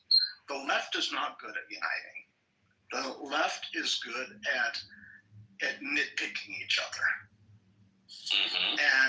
And he goes, so stay local. You will be able to meet your city council members. Those city council members have relationships with the county people. The county people have relationships with the state people. The state people have relationships with the federal people. This is how we can get stuff done. And he goes, number one, you got to protect yourselves. He goes, but you can't cower in the corner and just be angry and complain and say the worst is going to happen. He goes, if you do that, you've already lost. He goes, you have to have a plan. You have to do a little bit at a time on the local level, and you have to show by example what works and what people really want. And it was really an inspiring talk. And, you know, there's nothing I can do to affect Donald Trump directly, nothing. But I can affect the people who will either look the other way and ignore him, or kind of say, you know, it ain't so bad. We can affect those people, but we have to do it on a local level, because the local level people, they need us. They need us as local people, because the margins are so small and you can actually get to them and talk to them. So go to their offices, go to the school board meetings. Some of them are most of them, frankly, are boring as hell. It takes time out of your day. But if we really do believe that there is a threat, we got two choices. We can either get to work or we can get violent. And I'm not for getting violent. And so it really is. We just have to ignore the noise that is Donald Trump. He goes, because it's going to be thrown at us at such a rapid pace and so often, and amplified by the media, and more so amplified by social media. Yesterday was the first time I've ever gotten a post on Instagram and Facebook from Mark Zuckerberg. I've been on that platform, 15 years, however long it's been around. I've never gotten a post on my feed from him. Yesterday was the first time, and it was him dressed up in a nice tuxedo. No hoodie. In an expensive hotel room. And it's it really is, we can forget about what Twitter and all that is. We know what these algorithms do. They feed us whatever they want to feed us. And avoiding the news, if you're on social media, you can't do it. So, social media is basically a summary of headlines. And the headlines are often the worst part of the story because sometimes they don't even have anything to do with the story. It's all about titillation, sensationalism, getting a reaction. We have to react less and we have to plan more. And that's it. Thanks, Rick. Appreciate it. All right, just a couple of quick housekeeping things. There is more a minute. What time is it? We're at 4:21, so there's still some time for you. Do you want to come up? We did keep the hand raising off, so if you're one of the regulars and you want to come up, put your hand up. I want a couple of shout outs. I want to shout out to our good friend, Michael Schmidt, who has a club anniversary today, I see. Happy club anniversary, Michael. Yay. And also to a new friend that I met a few months ago, Dr. Goddess, who is from my hometown of Pittsburgh. I want to do a shout out to Dr. Goddess, and I hope she starts hanging out because she's good people. And let's see, what else do we have going on here? All right, I want to get back to the room. Who do we have that we haven't heard from? We haven't heard from Kyle, so let's do Kyle, and then Dr. James, and then David, and then we'll figure out where we go from there. So Kyle, go ahead. You're on. Kyle, anybody home? Yeah, just busy moving my legs. You want me to come back a little to you? bit of time. Yes. All right, then let's go to Dr. James. Are you up and ready? Did you already walk your dog? You know what? I can't speak today, but I'm here and I'm listening. I'm really multitasking, way too heavy on the IRL side of things right now. Okay, no problem. Thanks for the heads up. The Right Reverend Scott, you're up. Good morning, I everybody. said how cold is it in Philadelphia? Right now, the current temperature, the city of brotherly love is a balmy 15 degrees. It should get up to 19, which would be fantastic. I might walk to Rittenhouse Square to see if the kids are pulling out the hacky sack. I mean, 19 degrees is downright. Well, 19 degrees in Rochester when I used to be there was actually considered pretty warm. Yeah. Yeah. So it's it's a balmy day here in Philly.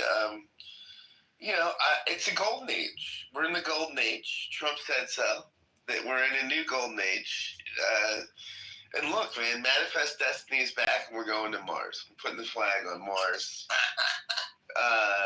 And we're skipping the rest of the globe and just going right to Mars. Bypass Greenland.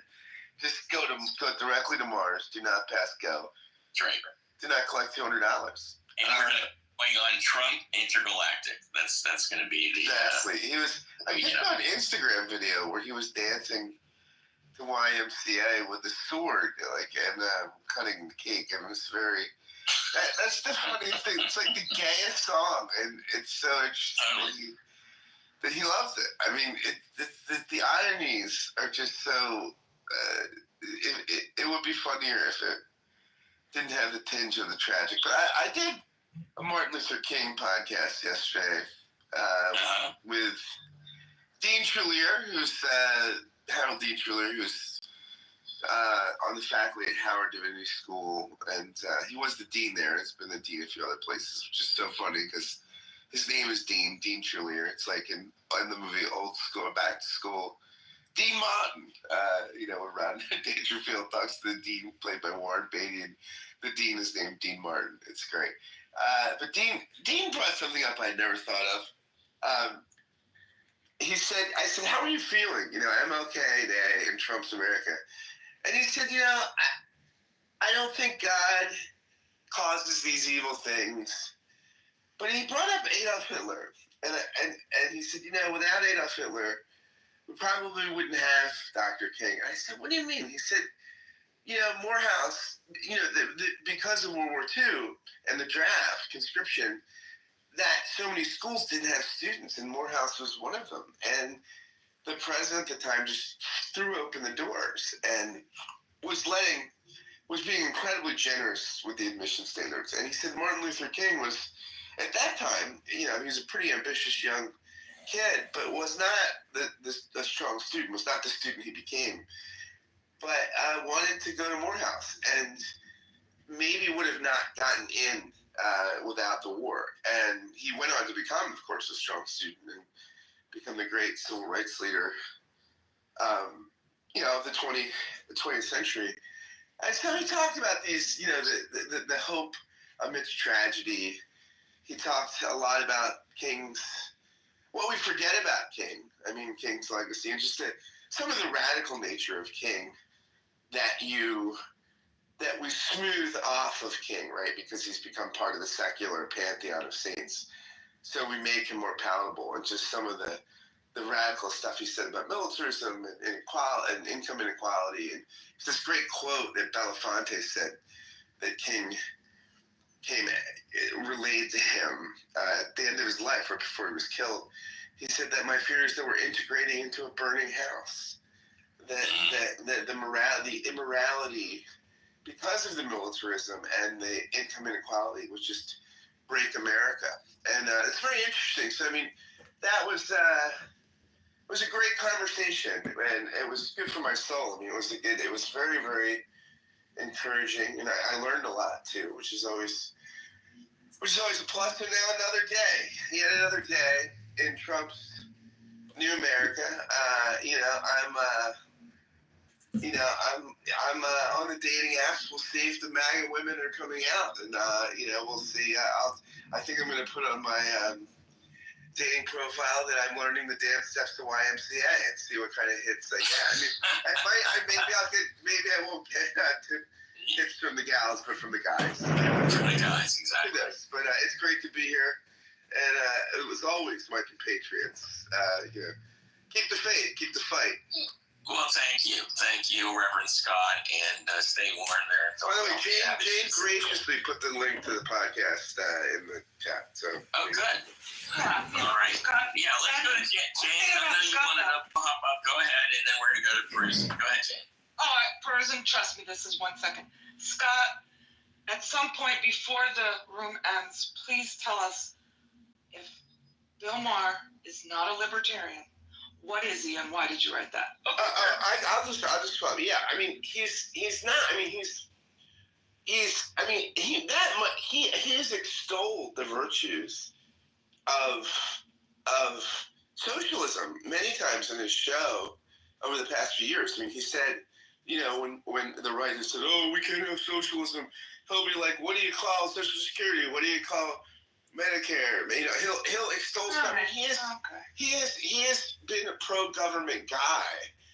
No, the Bill Maher from the 90s. Let's go to Paris on. I'm sorry I asked. Yeah, might have had. My apologies. Yeah. I don't think Bill Maher is a libertarian. Now, what will he capitulate to Trump? I don't think so, but who knows? I mean, a lot of people are kissing the ring right now. Yeah, for sure. Absolutely. All right, thanks. Thanks, Reverend Scott. Go ahead, Grusin. Why don't you tell us more about? I was listening to an interview with an American historian who was being interviewed by somebody from DW, which is a German media company, and it was really interesting. and they were discussing how Elon Musk's attempted influence on the election in Germany. So maybe you can get us up to speed with that. Go ahead, Prison. Yes, my dear Ben, hello everybody on the stage and also in the audience. I don't want to mention all the names, but feel yourself all hugged from my side from an evening in Germany. It's a cold evening. We had the inauguration. We have watched all of the politics for, of course, on the TV, and we were following the events, and of course the body language of Mr. Trump. Interesting for me to have a look on myself. Sometimes the translations and thanks to this room. Hello, mommy, love you. And thanks to this room, my English is getting better from day to day, so I can really understand the slang of the New York businessman. It's on the curve. At some point, if you listen to us, your English will probably get worse. But here I go. Okay, pardon me. Is the connection okay? Yeah, it's good. You're good. Okay. So, excuse me, Persian. Sue, can you mute, or Ben, can you mute Sue? Yeah. Yes. Of course, and first of all, I have to mention that I'm a kind of a conservative and scary guy. Believe me, I survived the repression of the Iranian regime, so I have a deep instinct in my soul to take care about what I'm talking. And I'm all the way, by the way, I think a polite guy, as you can witness, and I don't want to hurt any feeling that might be, so I'm and especially because I'm a social democrat and we are going to the election, I want to be very polite and diplomatically. So sometimes when you're saying stuff on the stage, or you're talking about wishes, and about which I'm a little bit scared to take part of, So believe me, if you as an American go to Iranian rooms and you're sitting there with your American name, and then there are so hot topics about dying some person or whatsoever,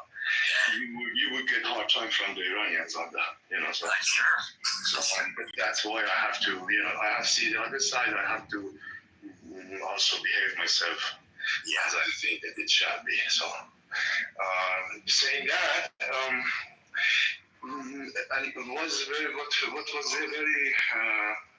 what gives me reason to think is this in his speeches about saving, he had been saved from God Almighty to do something very huge. So, and this talking about it very unshy way. So next time we will organize it again into the Congress building. So next time. Also. Let me ask real quick, has there been anything in German media about Elon Musk doing the Hitler salute? Was there anything that was... It's like a bomb in German. Yeah. Like a bomb. Because the Roman greetings. Yeah. Believe me, German knows how to read Roman greetings, and this is especially the thing that is forbidden in Germany. And the American military government, right after the surrender of the Nazi regime, also brought this rule to not use this salute in German on the street or wherever it is. You can go to jail for 3 years. Wow. And with the speed, unbelievable speed, things are getting usual. What we couldn't say years ago, some 2 years ago or some months ago, we talk about it very, very often or very careless, and so the acts. Other point what I want to share with you, and then I want ready to listen to your points.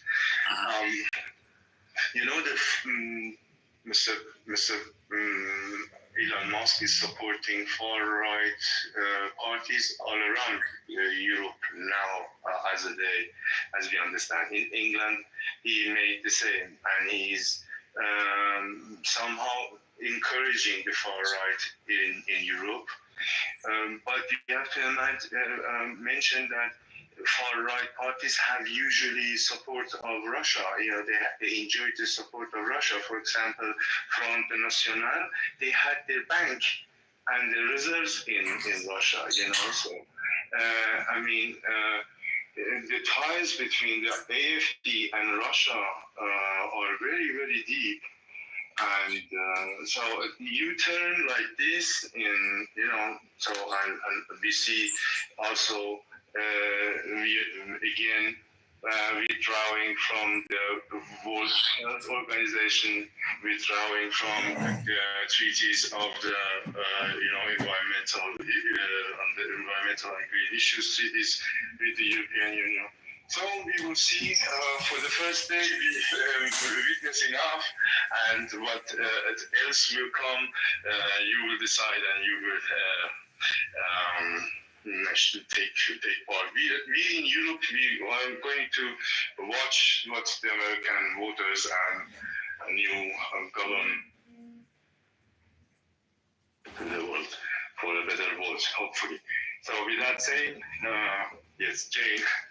I know. Let's pray to God. Thank you.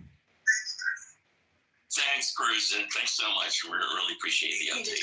Okay. Listen to Perusian. I'm going to jump in here for a second, Ben. Yeah, go for it, and then we're going to go to Jacobson. It was Go ahead. so sickening yesterday to hear people trying to deny what we saw with our own eyes the 2 times that he did the Sieg Heil. It was absolutely terrifying. I'm telling you this as somebody who's 2 of my grandparents with numbers tattooed. With Auschwitz, excuse me, with Auschwitz Liberation Day to come in the next days. Exactly. But here's the thing, you guys. I live in the United States. I am in America, and I am with you guys and with everybody who's in this room right now, in this little ecosystem we have to argue with people about what that was really horrifying to me. I mean, if I have to try to get anybody in this place to understand what that was and to keep looking at that image and tell me that that wasn't what I know it is, then we are really in trouble. We just heard Perusian tell us that if that was here, if that was in his world, in his country, the person would go to jail immediately for at least 3 years. And the new leader of our country and his cronies allowed that. That was part of the message yesterday. We watched it. We saw it. Please, guys, really understand that, you guys have heard me play the song in here, the revolution won't be televised. Well, I'm telling you that yesterday, the beginning of another Holocaust was televised, potential Holocaust. We need to stop this. I mean, I told friends who are right now on the stage with me yesterday that, I remember watching television and going, oh my God, we're going to be safe. It'll never happen again because it can't happen because we're all watching it. And this goes for all the genocides by all peoples. I am being 100% inclusive here and global here. All right. We have to keep our eyes open. We have to say what we see something, say something, and that begins with each other. So I'm going to leave it right there. Yeah, thanks, Al. It's the warning. All right, I'm shifting things. Lou is here from, I don't know whether you're in Italy or Rotterdam. We'll find out in a minute. So I want to go to you because we're talking about international stuff and curious about your thoughts about, and I'm sure you saw the thing about Elon Musk doing the Nazi salute, but we should talk about that. And then we're going to go to, as a matter of fact, we've got a whole crew up here, so let's just call this closing comments, pearls of wisdom. So, and we'll start with Lou, and then we're going to go around the horn. And go ahead, Lou. Hi guys. First of all, I am in a train, so I hope that I will not lose a connection. If at a certain point you don't hear me, just Are you in Italy? Yes, I am in Italy, and from the next week I will be in the Netherlands. To connect to what Ella was just saying, yeah, it was horrible, obviously. What I have been not really reading, but looking at the title of the news in Italy. And tonight I'm traveling, so I will not catch the news. But what is funny, not funny, but worrying, is that Italian newspaper call it the Roman salute, which is called the Roman salute, when Mussolini was doing it. So the fact that they are calling it like that is the fact that they're minimizing it. Because when we have in Italy this kind of fascist activists that they are marching and destroying and everything, and they walk with the Nazi salute or Roman salute, whatever you want to call it, the arm stretch that I really don't want to see.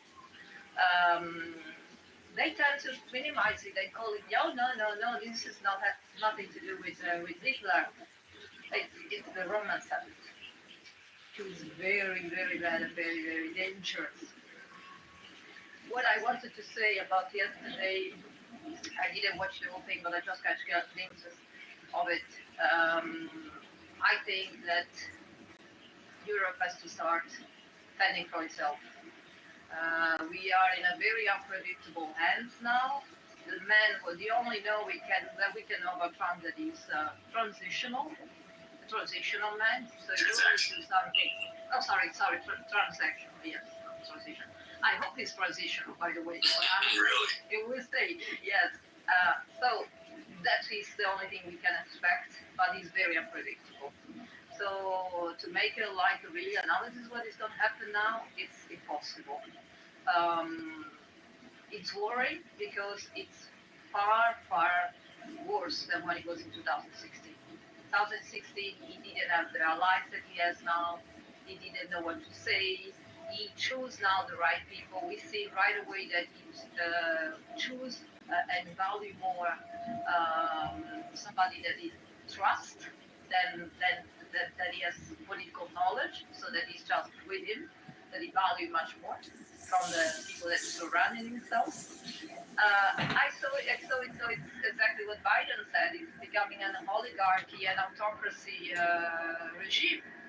And the point that makes me worry the most is not much that it's America that is becoming that, but that the whole world leaned to that now compared to 2016. So we are in very dangerous water. And I am, as a European, and I am worried about what he's going to do and if he has the power to do something about NATO membership. I think it will have for every member state to pay more. And it's something I think we should do anyhow. I believe the 23 states, European states, already invested much more in defense compared to before, Ukrainian war. Not enough, in my advice, because I'm a predictable guy now. And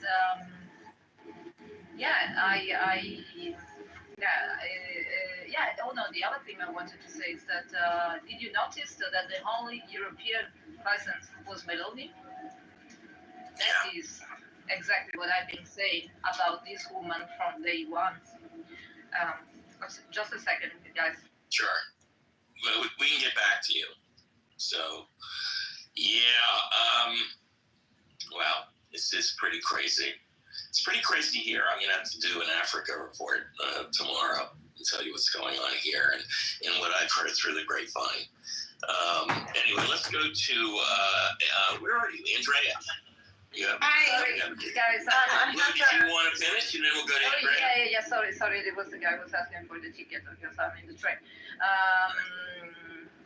I was talking about Meloni. So, as you know, it's just exactly what I was expecting was going to happen. And I was seeing that he's getting closer and closer with Elon Musk, Moscow, and Trump. And if I remind everybody, Italy has a far-right government.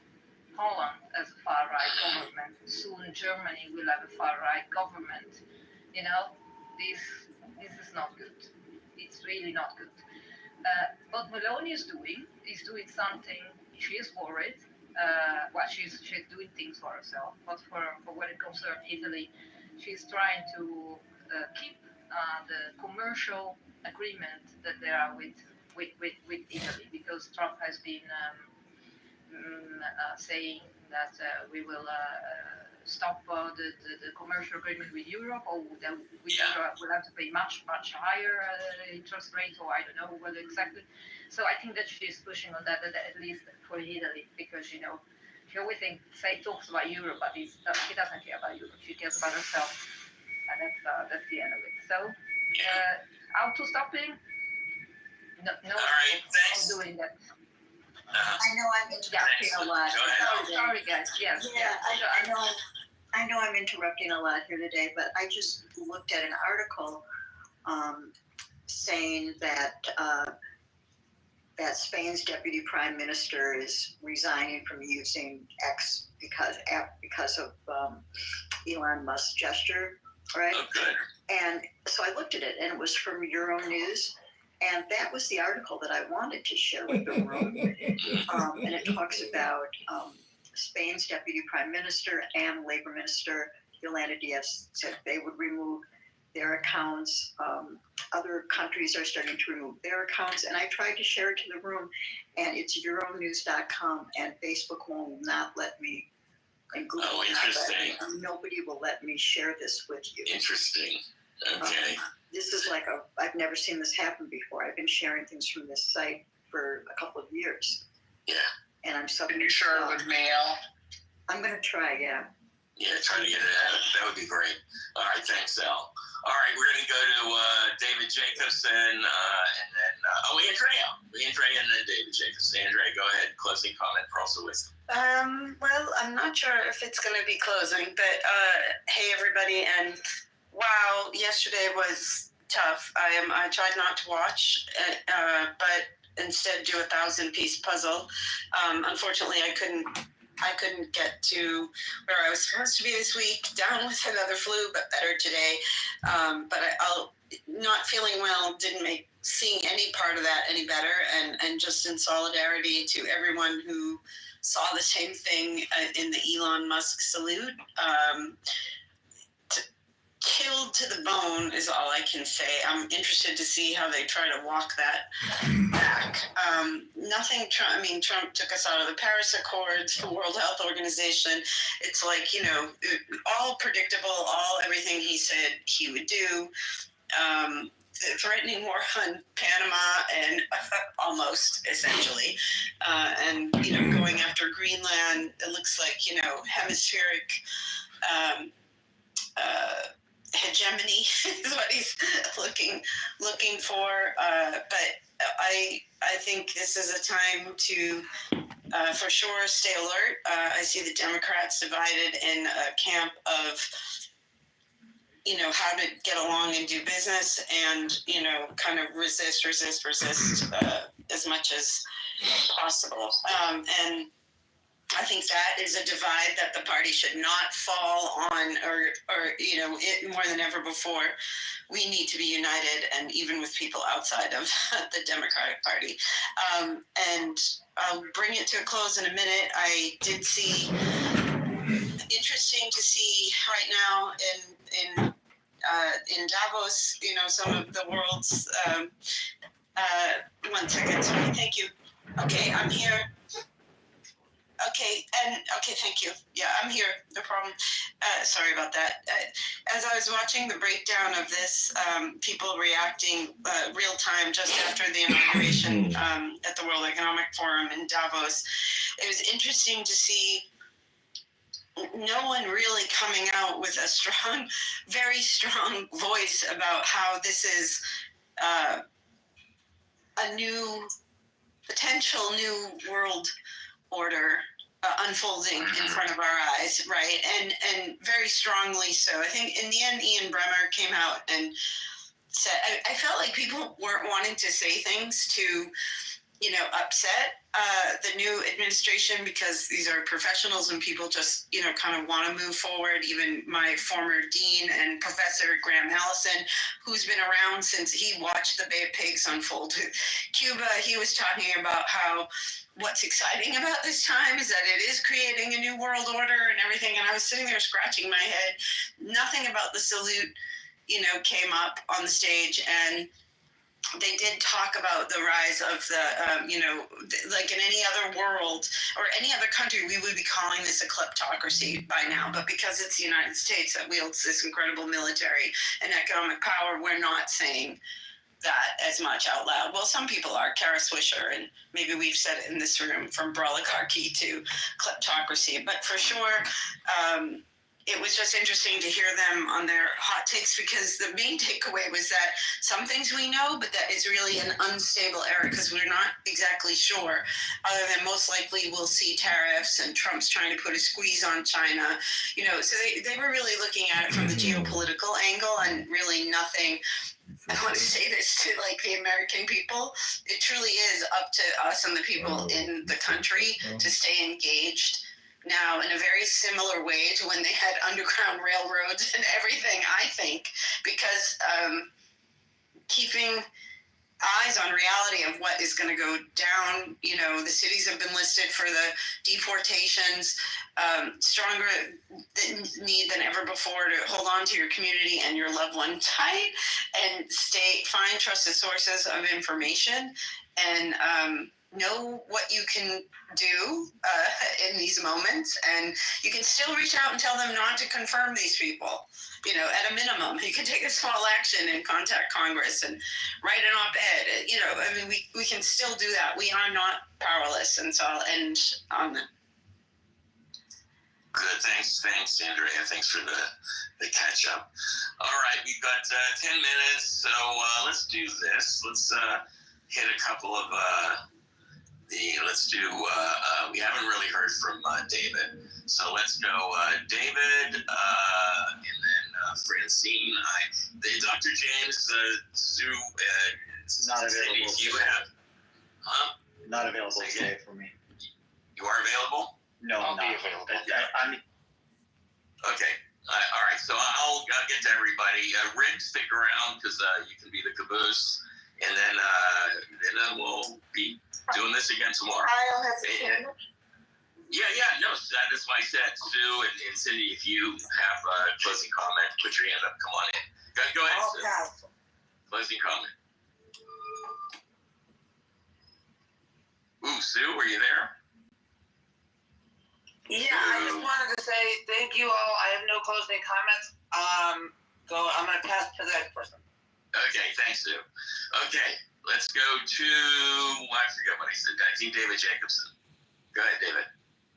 Sure. I don't have anything groundbreaking. Austin's got snow. Well, that doesn't happen that often, does it? It's a new world, a new world order. So yeah, it's not unheard of. Anyway, it started with and it accumulated. I wouldn't call it. You can't make a snowball out of it, so it's not real snow. I grew up in Colorado, so we'll call it snow because it's white on the ground. And school's canceled today. They're still up in the air about canceling tomorrow. Wind chill of 13 degrees, so it's 3 degrees warmer of a wind chill than New York City right now. Anyway, let's see. I put a link in the chat for Jon Stewart on The Daily Show covering the Hitler salute and the rest of the inauguration. I think he did a pretty good job. I don't really have that much in terms of wisdom to provide, other than we should stand up for the former normal in values, that even if the noise is trying to drown us out, we know what the difference between right and wrong, and rewriting history to say that slaves learned good lessons and that this is just a Roman salute. That's all normalization, and it's going to take us down a darker path. So let's kind of keep our torches on and keep the path lit for. Yeah, but yeah, we gotta keep it going. We gotta be aware. Torches, not tiki torches. That's true. Scotty, you got a closing comment, pearls of wisdom? No, I was just gonna add to that super quickly. It's just very telling and also shocking the amount of people who spend their time and efforts to deny other people what they are seeing and what they are feeling about. This is in regards to, let's say, the Nazi salute, but also in regards to other things. And so people, particularly on this app, will spend their time when they really have the option to just shut the fuck up and say, okay, like, fine, this is what you feel, instead of combating them at every turn about what they're feeling, what they're saying, and what they're thinking, and what they're concluding. And that's the part that's really frustrating, because these people do it like clockwork for every fucking thing. And the fact that they're doing it for a Hitler salute, which some of us are very, very, very fucking sensitive to that because our family has lived experience with that, is very telling of the character of those people. And blaming it to like Asperger's or some fucking shit is a right-wing bullshit talking point cover-up. So just remember the people who are doing it here on this app, here on social media, and remember them, because they will do it for the next thing as well. I'm done. Not to mention the vigor with which it was done, with the defiant look on the face. There was nothing accidental about. Yeah, you're absolutely right. And if there was, and you're unsure about it, as somebody's questioning, maybe it's a time to just shut the fuck up instead of taking the default measure of being against the person who was feeling that. Exactly. All right, it's 5 minutes to. We're closing up. We have Andrew back up on the stage. Andrew, did you have a closing comment or pearls of wisdom? Yes, thanks, Ben. Yeah, I agree 100% with what Scotty just said, for sure. I get a call, but it is what it is. Let's be real. Yeah, I have a sinking feeling here today after yesterday, and so I'm getting a guy to come in and look at my sink and repair it. Because my sink is on the fritz. There you go. I like it. We have a good day today. We do need a little levity. Thank you for that, Andrew. All right, Cindy, closing comment, pearls of wisdom, and then we're going to go to Francine, and then I guess we'll go to Rick. We'll call it a day. We'll get to you also. Whoever has the last minute, go ahead. But Cindy right now, and then Francine's. I just want to say to everyone that I'm going to be limiting my Facebook and Instagram exposure. Eric Stoltz posted yesterday that he's signing off for a week, and I thought, well, that's a great idea. So I was trying to sign off of my accounts. I still haven't figured out how to do it without just deleting everything. So, but I'm going to make an effort. Thank you all. Have a great. Thanks, Cindy. Appreciate it. Okay, well, Francine, and then Lou, and then Kyle, if you got a real quick one, we'll go to you as well. But go ahead, Francine. Okay, I just want to say that I have never seen anything like this. I mean, I'm 83, almost 84. I have never seen anything like this. It is completely shocking to me. And of course, I'm also in mourning for my dog. And so I'm just wiped out. Oh, God, and I am not going to participate in social media for a while. But you'll be here? Oh, yeah. Accepting us? I have to have friends. Where am I without friends? Okay.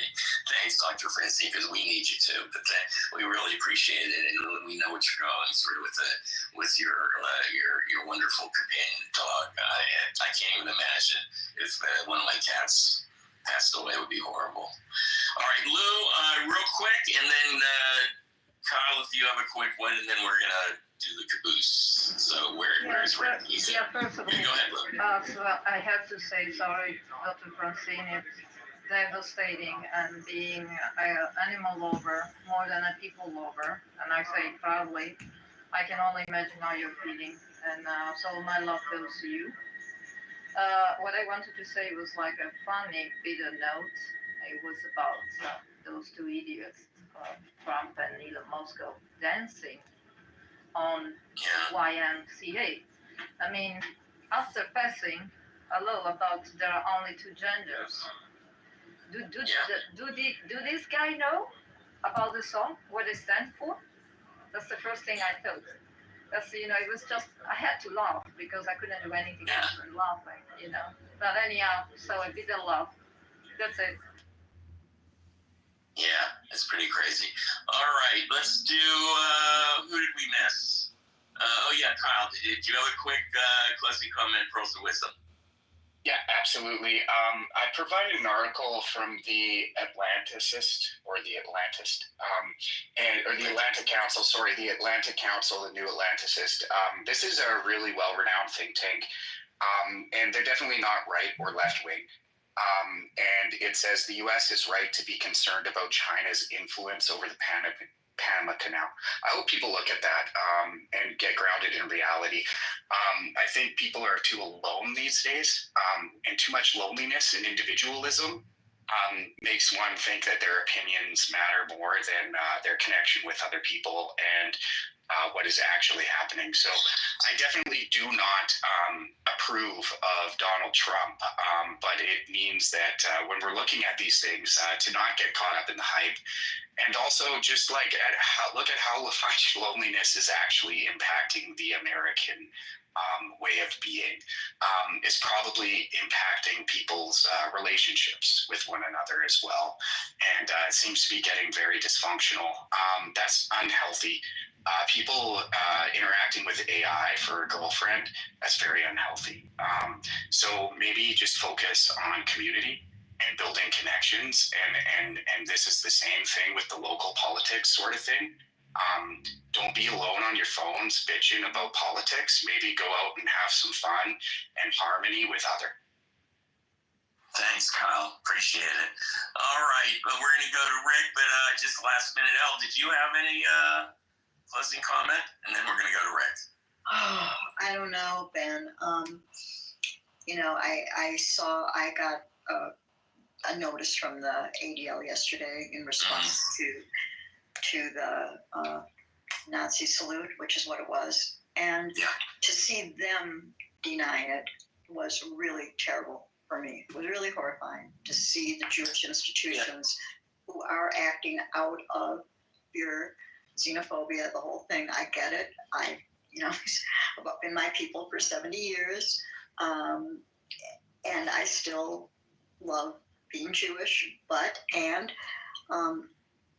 to see them being so terrified is a signal to me that we are, we keep talking about different groups who are getting scared and who are kissing the ring, and to see that happen and then listen to Perusian halfway across the world who's saying, look at it with your eyes open, acknowledge what it is, name it, name it, name it, name it. That's what we do. I am trying to stay out of powerlessness. That's really important for all of us, I think, is to not get paralyzed by fear right now. It's interesting. I've been saying, you guys have heard me say it before, that action is the antidote to despair. And I only realized last night that quote is actually by Joan Baez. I didn't know that that's who had said it. So I guess isn't that interesting with the timing of A Complete Unknown, Bob Dylan? We somehow need to stay out of fear. We need to know who we trust. One of the most important things in the world. That's what we teach our children, who they can trust. We need to know who to trust. We need to know who our friends and who our family are, our chosen family, like people on this app for me. And really, I'm hoping that this platform will be a place where I feel safe. And I mean that very seriously. When I sit here and I hesitate about what I'm comfortable saying right now in this room, because of all of these forces, that's not good. That makes me sad. That makes me scared. And I want this to be a safe place for all of us. And I include people who I absolutely disagree with some of their politics, and in some cases, absolutely voted for Trump. I'm not talking about that right now. I'm talking about going forward. It's really important that we create safety that's where I'm going to leave that. And I want to respond to Elle very quickly and throw out there something for the room to mull over, not now, but as kind of a thoughtful provocation before Rick wraps up. I've listened to everything that we've talked about in this room, and I am going to point out that do we need to explore further some of the main investors in this app? We are creating this space on an app invested in. Yeah, parking is a big problem. Well, I don't know. I don't know. I'm just pointing out that he is part of this group that is looking at, tech. And so how is that data being used, and how are our voices being used, and how is this community being used? And then my question goes, okay, and then how safe? I think we're safe in the relationships with the people we know here. And I guess, I'm just throwing the question out there. I feel like to have that, if we're really talking about all this stuff, I think people need to think about that as well. Maybe it's an interesting, just. Can you clarify by any chance, like the specifics? Well, I think look, it's for another room. That's why I hesitated. Yeah, I mean, here's the problem: is that if we sit down and start looking at, what platform doesn't have some connection to some nefarious techno boy, because they're all invested in each other's things. Now, will that mean that they'll be targeted through here, or that Mark Andreessen has any influence? I don't think so. I think at some point you have to sort of take faith that we have to have some place where we can, I'd be more concerned about who's in the room rather than this amorphous who influences the room. But look, as I've always said on stage, I try to keep it. As a matter of fact, the rule is that everybody on stage has a similar worldview. That we're not a room where we have conversations between two sides. We are all on one side. We're not all the same, but we're all on one side. We're all pro-democracy, and we're all pro-environment, and there are things that connect us all. And we need to have a room where we do feel safe, that you're talking to fellow people. And, if that's breached in the audience, tell me and we'll fix it. But, I think it's more and more important because there are so few rooms where I feel that way outside of here. So I think it's an important distinction, Andrea. Thanks for pointing that out. Well, also, Ben, I would just note that we are here in a room called Deep State. Yeah. And, if I said to you, and you're very far away, you're very protected where you I do have a buffer. You have a big buffer. You've got, people with guns protecting you. When I ask, Andrea, I really, really appreciate you saying that out loud, because it's a question for me. My kids are like, get off of that. Don't go in that room called Deep State Patriots. They're actually scared. And I'm saying to myself, well, right now, today, after yesterday, and maybe before yesterday, if there was a rally that I could go to right now that was a Deep State Patriot rally in this country right now, how many of you would go? I wouldn't go. I wouldn't feel safe. And yet I'm on here being recorded day after day, and I'm being recorded right now. Yeah, it is really sad, Perusian. I agree with you. And I understand what you said when you first started talking about the care you have to take to protect yourself when you're speaking on this app where every word is being recorded all the time. So, to what degree we are going to have to censor our speech, which is, again, really scary to me. On the big picture, zoom out, right? Zoom out to what's happening here in the sense of history. It's a real question, Andrea. It's one I have as. Well, I think I just want to say that it takes me a very long time, and I have to know a lot before I come out and say anything against an individual. I'm not that way. I don't feel comfortable doing that, so I'm not going to say that. But I do think time and time again, the use of our data and our voices and our relationship to our data, whether we own it or not, and all things privacy is an interesting thing to think about, especially given the sensitivity of what you're talking about here and the ways in which we've really used this app in many ways to organize. So I just landed, I landed there. I think it's a longer. Well, just quickly. Yeah, no, I think we should.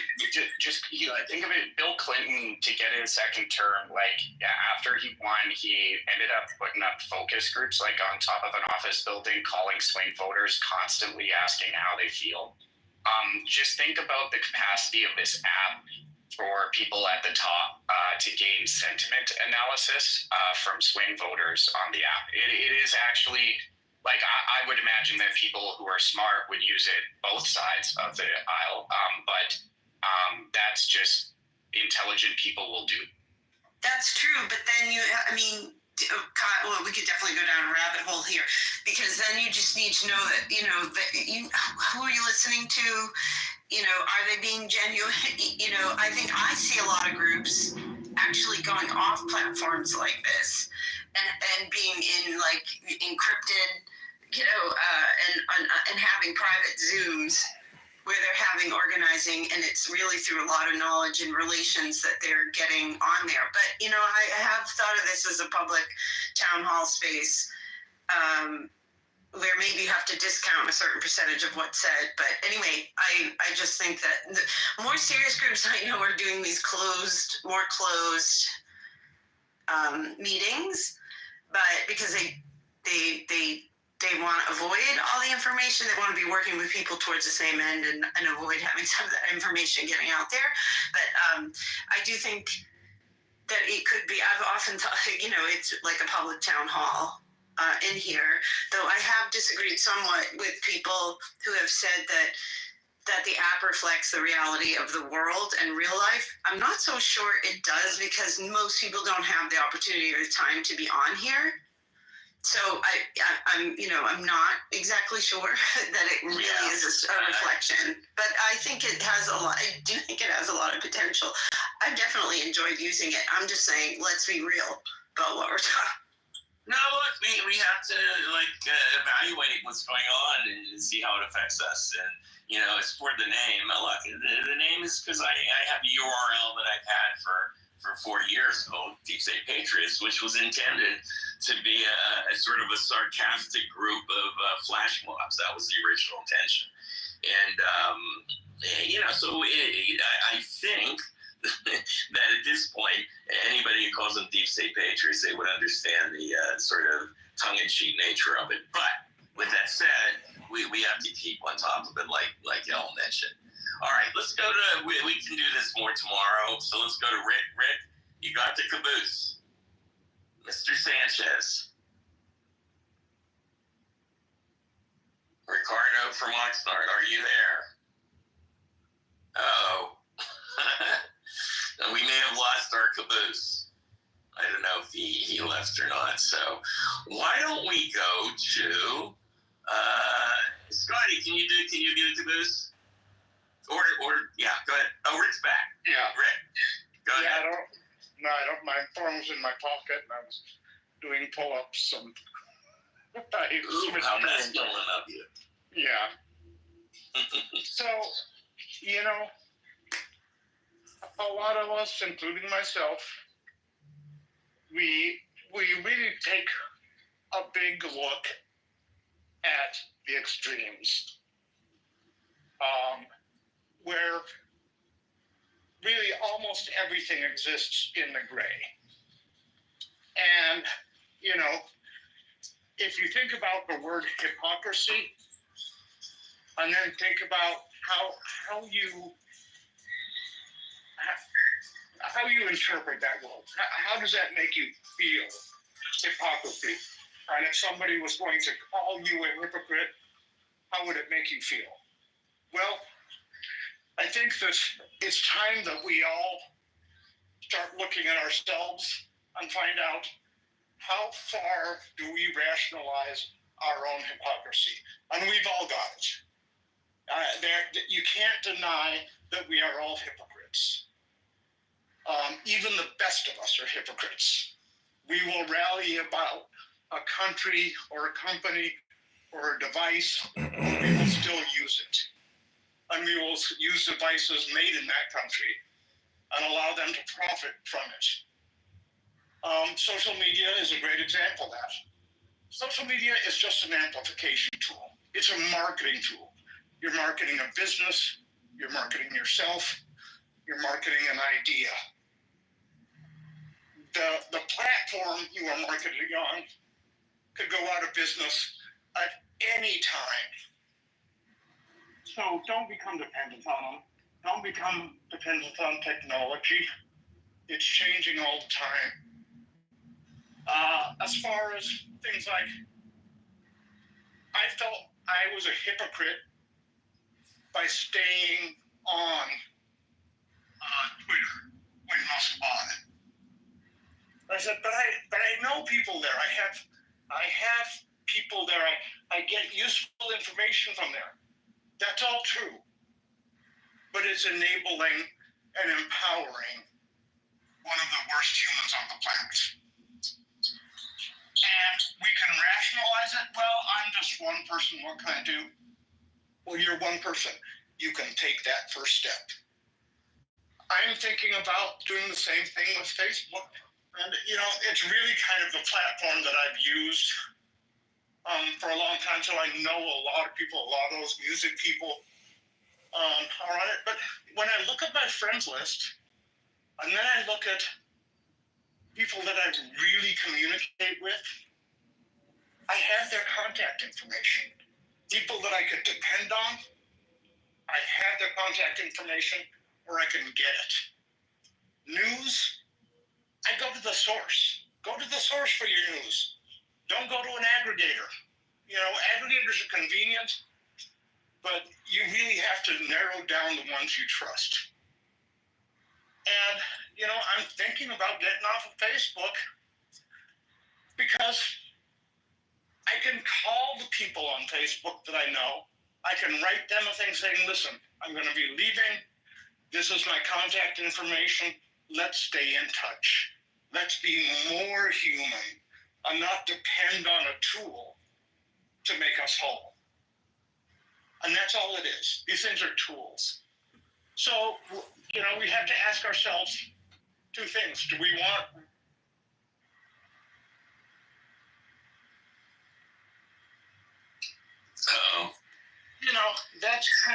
that's kind of where I'm going with this, is it's time for us to really take a look at ourselves as individuals.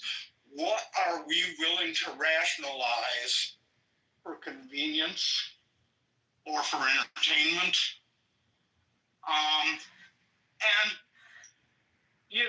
We have to recognize it. And that's, to me, that's being woke, is being aware. And there is absolutely nothing wrong with being aware.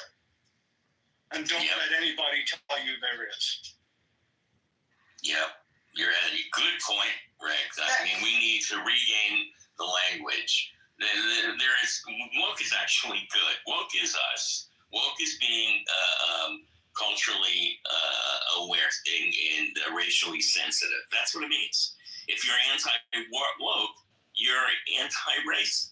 You're racist. The definition of anti-woke is racist, because all woke means is being culturally sensitive. So if you're against being culturally sensitive, you're a racist.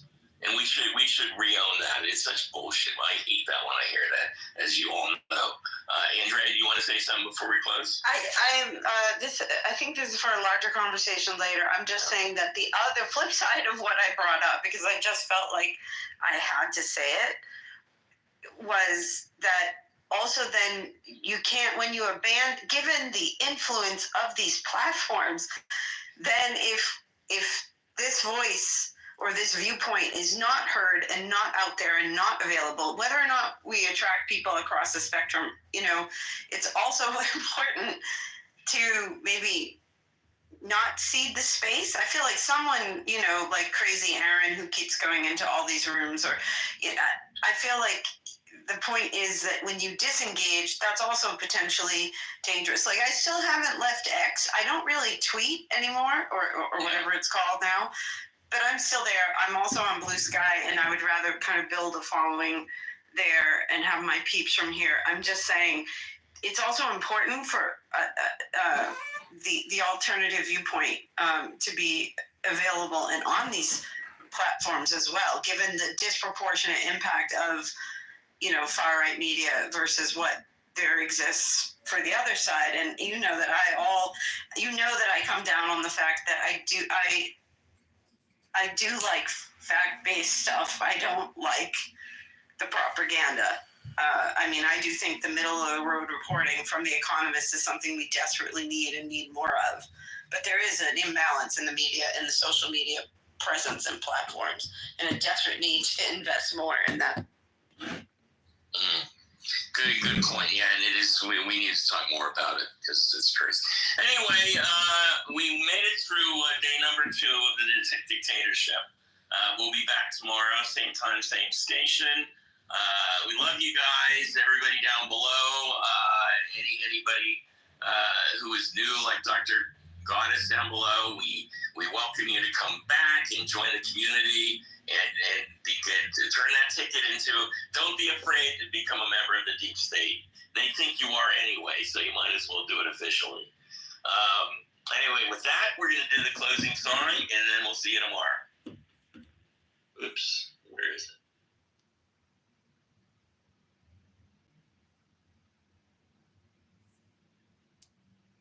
I'm 6'10", Samoa, you 5'2". What? They're looking for people to pick. How likely is it that they will pick me, even though you're like the basketball captain of your team? Я никого не обижаю силой. Нет, мне повысили просто дозу паксил, мне вообще похуй на всех лосках, кроме Илоны. Почему? Ах ты ж грязный пидор. Раз, сильно. Сколько он скажет, что Илона такая, не такая? Ну, давайте, я прям ставлю 2 недели. Никакие 2 недели, 2 дня, нахуй. Я никогда в жизни про Илону ничего плохого не говорил и не буду говорить. Закончатся таблетки, посмотрим. Нет. I pretty much agree with Otis. I don't like the oversimplification. Like the second way that Articulate came around and he started breaking it down, I understand that point better than just saying we're the Jews of America. Like, anyways, to Sherry and to everyone, I hear you. I understand the need for civility, to be able to have conversations, to truly get at what people really need and what their intentions are. But I think that for a lot of you, you are way too polite.